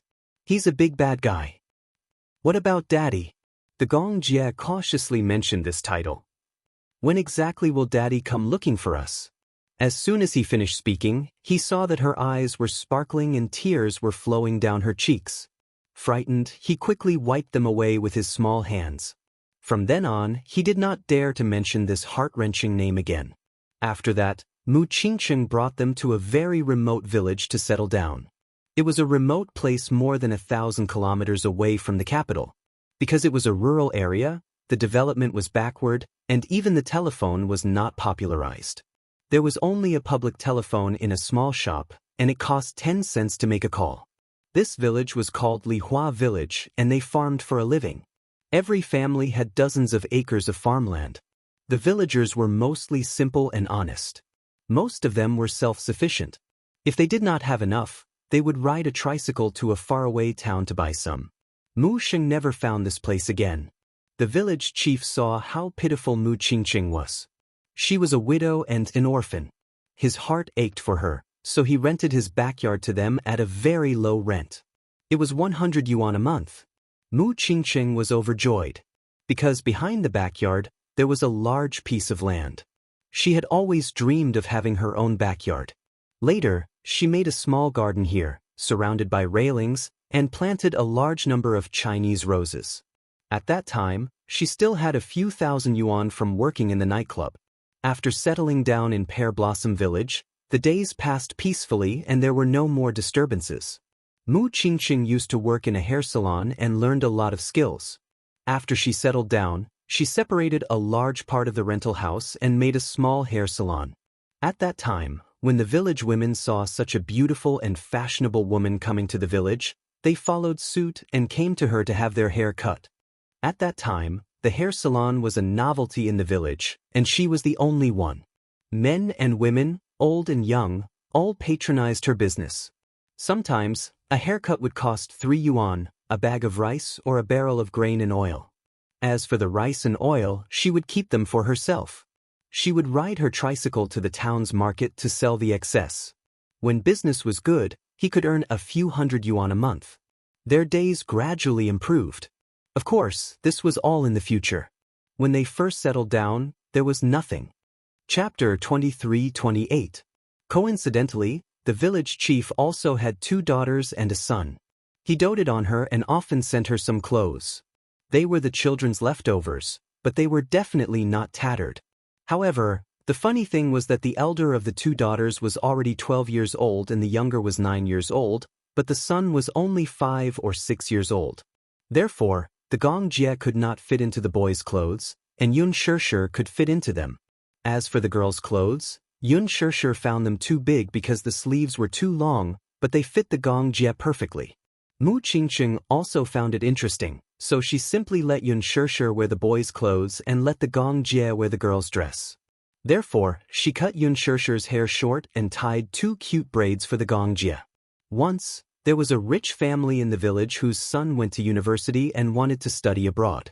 In order to reward his son's academic achievements, he bought a camera and a pager. At that time, cameras were still a novelty in the village.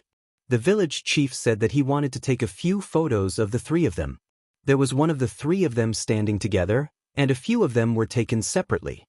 However, a few of the photos were later lost, and only these 2 were left. Little Gong Jie had been keeping it in his pocket all this time, so it was perfectly preserved. After returning to the Gong family, in order to commemorate his mother, he reduced the size of these 2 photos and embedded them in a pendant, which he always wore. This was probably the last thing he remembered about his mother. The Gong Jie came back to his senses from his memories and smiled sadly. At that time, we were poor, so we wore the leftovers of other children. The girls' clothes were on the bigger side. I was tall, so only I could wear them. So, oh, you said, "Uncle, I've wronged you. I thought you were a transvestite." "I'm not that perverted," the Gong Jie said. Xiao Yichen agreed. "That's right. Yu is the big pervert." Yu was depressed for a moment. "Mu Yichen, do you have a stand?" Xiao Yichen chuckled. Gong Jie raised his eyebrows as his gaze fell on the photo in the pendant. His lips suddenly curved into a gentle arc as his fingertips gently touched the smooth surface of the photo. He looked at Mu Qingqing in the photo with a longing gaze. His phone suddenly rang. Gong Jie came back to his senses. He picked up the phone and answered the call. "Hello, little Jie." Yun Shishir's panicked voice came from the other end. Gong Jie suddenly sat up from the recliner. Because of her anxious tone, he became a little nervous. "Sis, what's wrong? What happened? Where are you?" "I'm at a resort. I have to return home immediately." "What about you? Are you coming back with me or? What happened?" Gong Jie was a little uneasy. Yun Shishir was silent for a moment. Her breathing was slightly hurried. "Something happened to my dad. He's in the hospital now. We have to rush back immediately." "What?" Yu and Xiao Yichen looked at Gong Jie's unpredictable expression and looked at each other in confusion. After he put down the phone, the 2 little guys fought to be the first to ask, "What happened?" "Was it Mommy on the phone?" Gong Jie nodded and looked at them. "Something happened to your grandpa. He's in the hospital now. We have to return home immediately." The 2 little munchkins were shocked. "Something happened? He was in the hospital? What happened that was so serious?" Chapter 23-29. Yun Shishir and Mu Yaja were taking a stroll on the beach when a hasty overseas call came in, causing her to break out in a cold sweat. "Shishir, I'm your aunt. Where are you now?" Yun Shishir instinctively wanted to hang up the call when she heard that it was from her aunt. She no longer had a good impression of this woman, so her reply was unavoidably cold. "I'm on vacation overseas." Her aunt did not seem to mind her cold tone and sounded very anxious. "It's like this. I'm calling you because your father is in the hospital. Can you rush back to the country immediately? Your uncle and I have pooled together a sum of money for the medical fees, but we really can't afford it. The hospital has been urging us, so can you come back immediately?" Yun Shishir was shocked. "Hospital? Is he sick?" No, her aunt seemed to have received quite a shock as well. Her voice was trembling with fear. "I only found out about this after receiving a call from your uncle. As your uncle's legs are inconvenient, Qing Miao and I rushed over to send your father to the hospital." He. She laughed and even emphasized that they were the ones who sent Yun Yeqing to the hospital. Yun Shishir panicked. "What exactly happened to my father? Tell me clearly."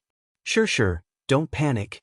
It's like this. Your father was splashed with concentrated sulfuric acid on his way home from a night shift. He's still in the emergency room right now. I heard from the doctor that your father has many burns on his body. It seems that he was splashed with sulfuric acid head-on, especially on his face. His life is still in danger. Yun Shishir's breathing suddenly quickened. Sulfuric acid? And concentrated sulfuric acid at that. Who was it that was so ruthless? Her father was usually kind and never made enemies, so he did not offend anyone. Who on earth was so deranged to do such a vicious thing? Wuxia knew how serious this matter was. Without another word, he booked the earliest flight. After meeting up with Gong Jie, the 5 of them boarded the flight back to the country. As there were no direct flights to Beijing, they flew from the Maldives to Sea City and then back to Beijing. It was already 7:30 p.m. when they arrived in Beijing. It was rush hour now, so they wasted a lot of time on the way to the hospital by taxi. By the time they reached the hospital, Yun Yecheng was still in the operating theater. Yun Shishir did not care about Gong Jie and Wuxia behind her. She squeezed into the elevator and went up to the floor where the operating theater was located. When she rushed over, she saw Xianxia guarding outside the operating room while Yun Yeho was slumped on the side with a gloomy look on his face. Uncle Shishir. When Yun Yeho saw Yun Shishir rushing back, he felt as if he had seen his savior and felt dizzy all of a sudden. Yun Shishir rushed over and glanced at the light above the operating theater. Operation in progress, she said in a daze. Dad hasn't come out of the operating theater yet? Just as Yun Yeho was about to speak, Xianxia came up to him with tears streaming down her face. Shishir, you're finally here. Your father is still in danger. The doctor has only come out twice and told us to be mentally prepared. He could die at any time. Yun Shishir's face changed drastically when she heard that. Chapter 23:30. Xianxia wanted to say something but hesitated when she heard that. Under her father's glare, she shrank to the side in grievance and kept quiet. Behind them, Wuxia and Gong Jie arrived with the 2 little lads. He walked over with a solemn expression. Seeing Yun Shishir's desolate expression, he was about to ask her something when the door to the operating theater suddenly opened. The doctor walked out and, upon seeing so many people, immediately asked, "Are all of you the victim's family members?" Yun Shishir went up to him anxiously. "I'm his daughter. How's my father now?" The doctor said tiredly, "It's hard to say. He's still in the emergency room. Go and settle the medical bills first before we can proceed with the surgery." Yun Shishir nodded. Wuxia immediately said, "I'll go and settle the medical bills." Yun Shishir nodded again, but her eyes had become hollow.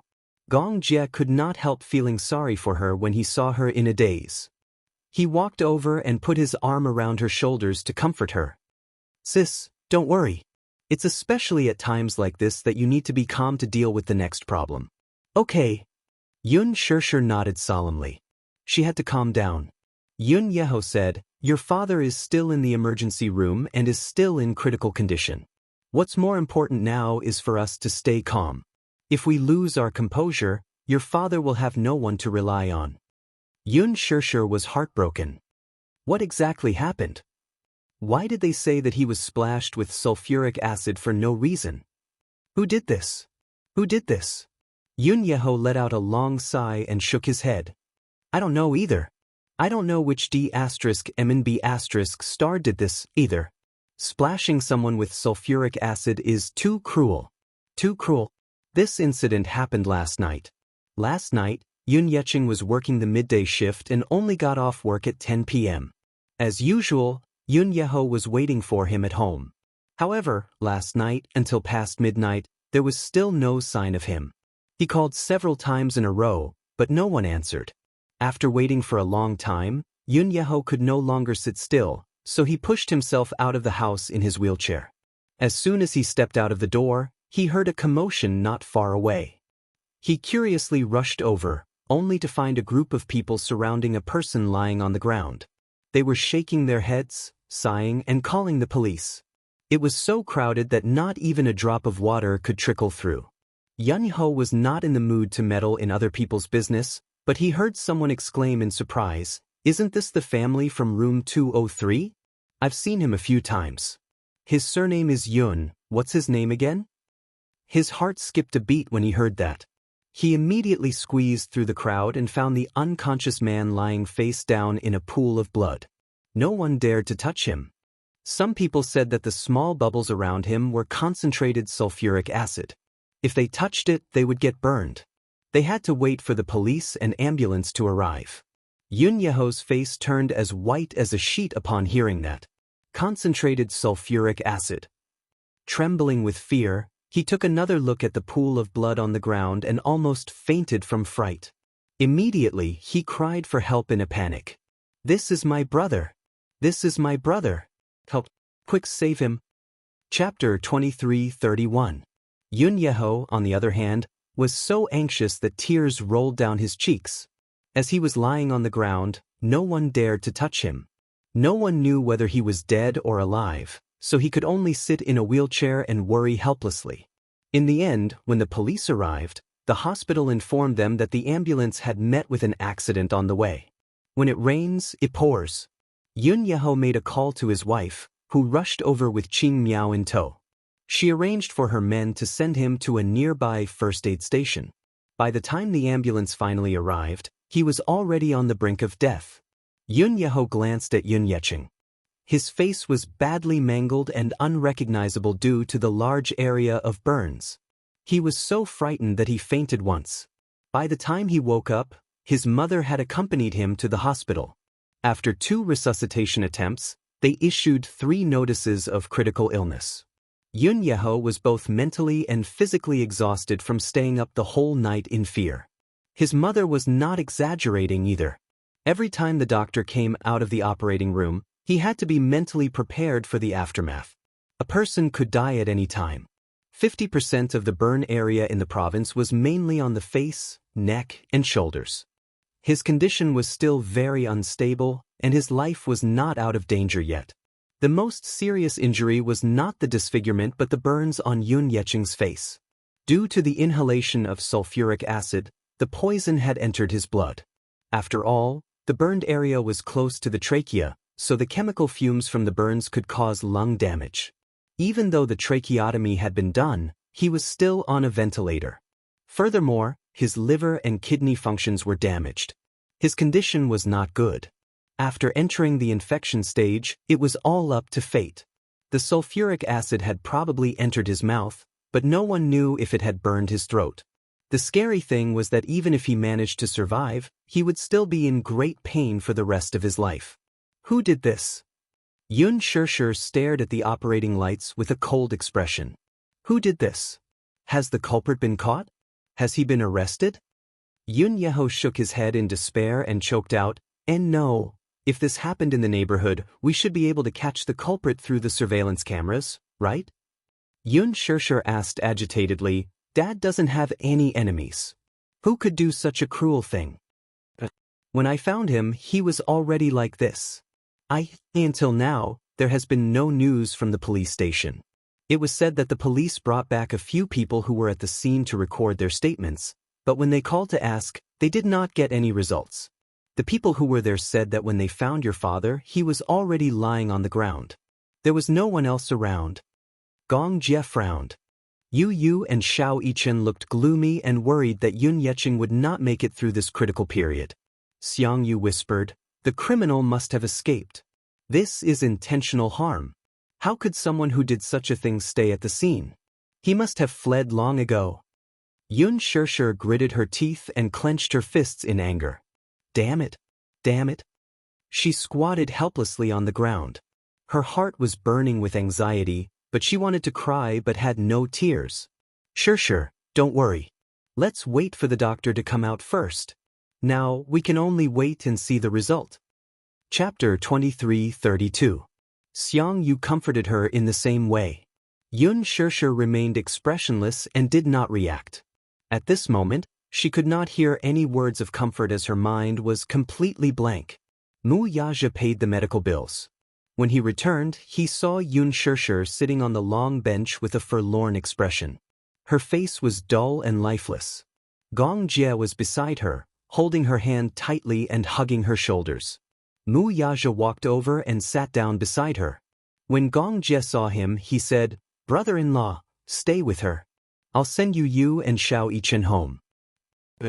Yu suddenly said, I want to stay with mommy and wait for grandpa to come out of the operating theater.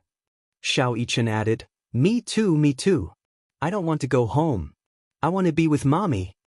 Xiao Yichen did not have any feelings for Yun Yeqing, but when he saw his mommy in pain, he felt sorry for her and could not bear to leave. Mu Yaja said, then, you two sit here and be good. Time passed by slowly, second by second. Yun Shirshir had never felt time pass so slowly before. Every hour felt like a century of torment. At dawn, the door to the operating theater finally opened. When Yun Shirshir heard the door opening, she jumped up from the long bench and went up to the doctor worriedly. Doctor, how is it? Is my dad okay? The doctor removed his mask and sighed. His life is not in danger for now, but he hasn't passed the critical stage yet. He needs to be transferred to the intensive care unit for observation. His life could be in danger at any time. Yun Shirshir opened her mouth and held her breath. She mumbled, is it that serious? I'm already very optimistic about the outcome. The doctor shook his head. The burns are too serious. Because of the concentrated sulfuric acid, his face has been burned beyond recognition. His eyelids are gone, both sides of his nose are missing, his facial features are severely deformed, and his internal organs are damaged. We have already done our best to save him. Yun Shirshir was stunned for a long time. She bit her lips hard and endured the pain in her heart. Thank you, doctor. The surgery was open. A group of medical staff pushed the ward towards the elevator. A group of people rushed to the intensive care unit and saw a few nurses and doctors busying themselves. They could only stand outside the door and watch, not allowed to enter. Yun Shirshir finally got a good look at Yun Yeqing's current state. Her eyes widened in shock as her breathing quickened. The man was lying on the bed. His face was charred black, and he was wearing a breathing tube. He was completely lifeless. Tubes were inserted all over his body. Occasionally, one could see his exposed skin covered with white ointment. One could imagine how tragic his appearance would be before the ointment was applied. Yun Shirshir did not dare to think too deeply about the mangled state of his body. When Xianxia arrived with Yun Yeho in a wheelchair, the latter could not stop his tears from falling when he saw his father's unrecognizable appearance in the ward. God bless him. He's still alive. God bless him. Xianxia comforted him. Don't worry, Yeho. God blesses good people. He'll be fine. Finally, he said something reasonable, although it sounded a little pretentious. Yun Yeho only glanced at her and did not say a word. Gong Jie said, Sis, you go back and rest first. I'll stay and look after him. Yun Shirshir stubbornly shook her head. No, I want to stay and look after him. Chapter 23:33. Gong Jie tried to persuade her. Mu Yaja added, if you're really worried, I'll stay here with you. Even if you're not tired, the kids are tired. If you keep holding on like this, the kids will be worried about you. Yun Shirshir glanced at Yu and Xiao Yichen who were sitting at the side. She saw that they couldn't hide the heartache on their faces, so she nodded. I've already booked 2 rooms at the hotel next to the hospital. This is the room card. Gong Jie passed the room card to her. Yun Shirshir took it and was still worried. If he wakes up or if there's any news, inform me immediately. Mu Yaja nodded and said, okay, don't worry. I'll go to the police station later to find out more about the situation. Yun Shirshir was relieved. She held the hands of the 2 kids and walked away, looking back repeatedly. It was not until Yun Shirshir and the 2 little kids disappeared at the end of the corridor that the smile on Gong Jie's face faded a little. He narrowed his eyes slightly. Suspicious, very suspicious. Mu Yaja glanced at him suspiciously. Gong Jie said, is there any news from the police station? Mu Yaja pondered for a moment. The preliminary suspicion is that it's a robbery. Robbery? Gong Jie sneered. What evidence do you have? Generally speaking, it's only when there are no clues that it's a robbery. Mu Yaja said expressionlessly, the efficiency of the police station is low. What kind of clues can they find in such a short time? I just sent someone to take a look at the scene. When they came back, they said that the police station didn't protect the scene in time. There was a heavy rain last night, so the evidence collection might be affected. Gong Jie commented coldly, "What a good-for-nothing." Wuxia said, "Robbery? How could it be a robbery? I've never seen a robber carrying sulfuric acid. If it wasn't for some deep hatred, he wouldn't have crippled someone to this extent." Gong Jie added, "We can only wait for Uncle to wake up and ask him personally. Only then can we get some clues." "I'm afraid it'll be difficult," Wuxia suddenly said. Gong Jie frowned in confusion. "Difficult? What do you mean?" Concentrated sulfuric acid splashed all over his face. According to the doctor, he inhaled a lot of sulfuric acid. "I don't know if there's any hope of him being able to speak in the future." The doctor said that Yun Yeqing had inhaled sulfuric acid and burned his vocal cords. There was little hope of him regaining his ability to speak in the future. How inhumane. Wuxia clenched his fists with lingering fear and said slowly, "I'm worried that that person is after Xianxia. She only implicated Yun Yeqing because she wanted to intimidate her." When Gong Jie heard this, he could not help but feel shocked. "Does elder sister have any enemies?" Wuxia frowned. "A lot. But in his impression, there was no one who would have the guts to do such a deranged thing after making enemies. Unless that person had a death wish." Wuxia suddenly thought of something. He stood up abruptly and said to Gong Jie, "Stay here and look after her. I'll make a trip to the police station." Gong Jie glanced at his watch and asked, "Is there anyone at the police station now? This matter must be investigated immediately. Someone has to come even if there's no one." With that, he got up and left.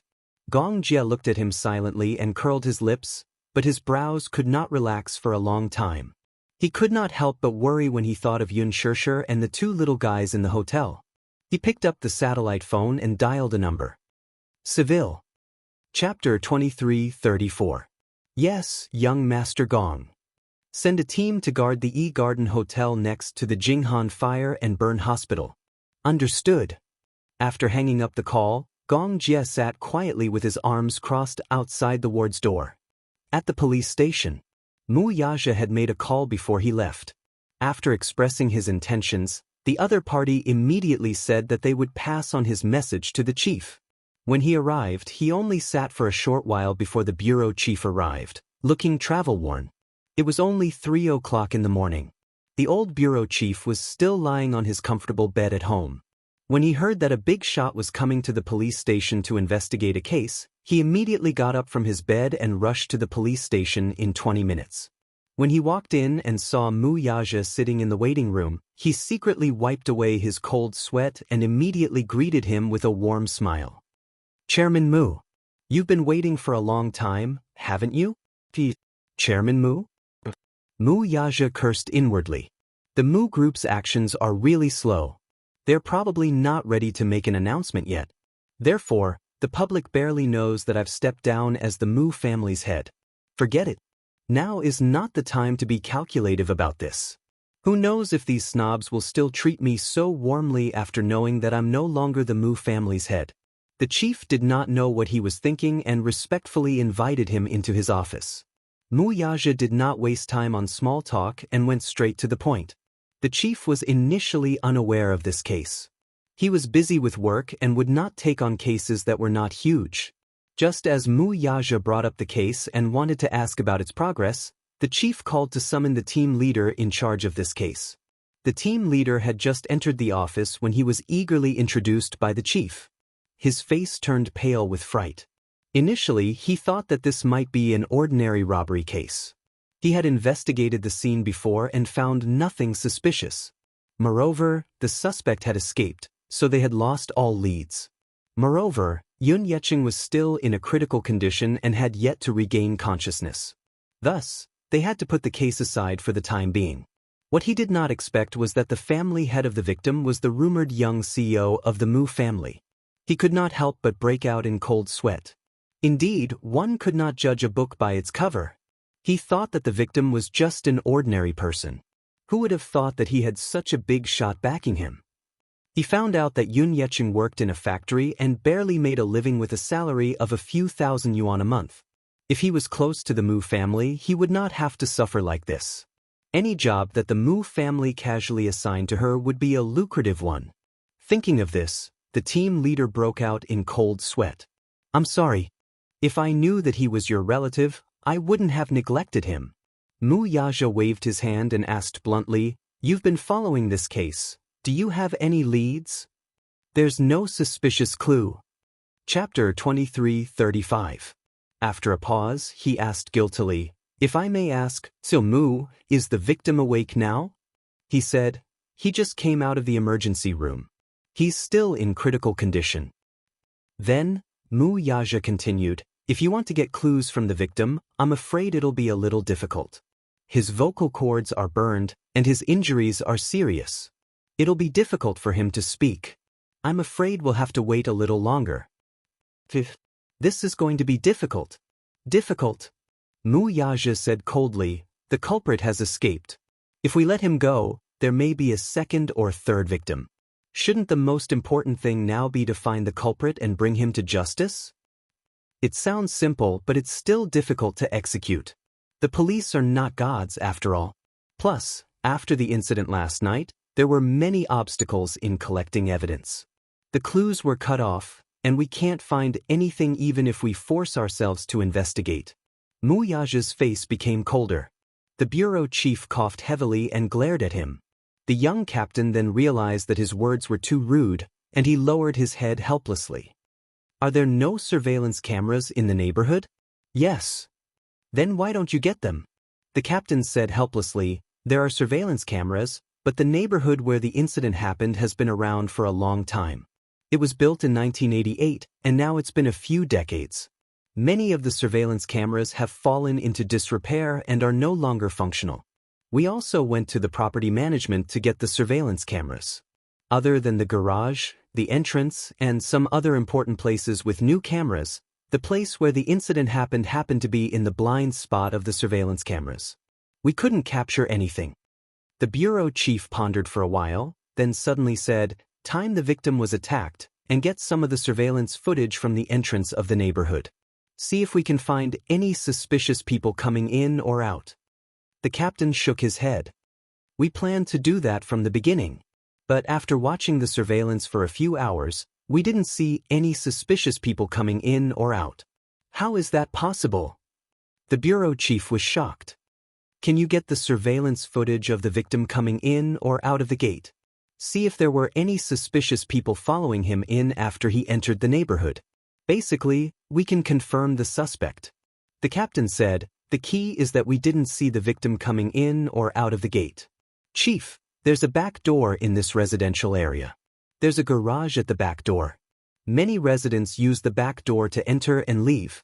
The building where the victim lived was close to the back entrance, so I'm guessing that he probably entered the residential area from the back entrance. Then let's start from there and get the recording.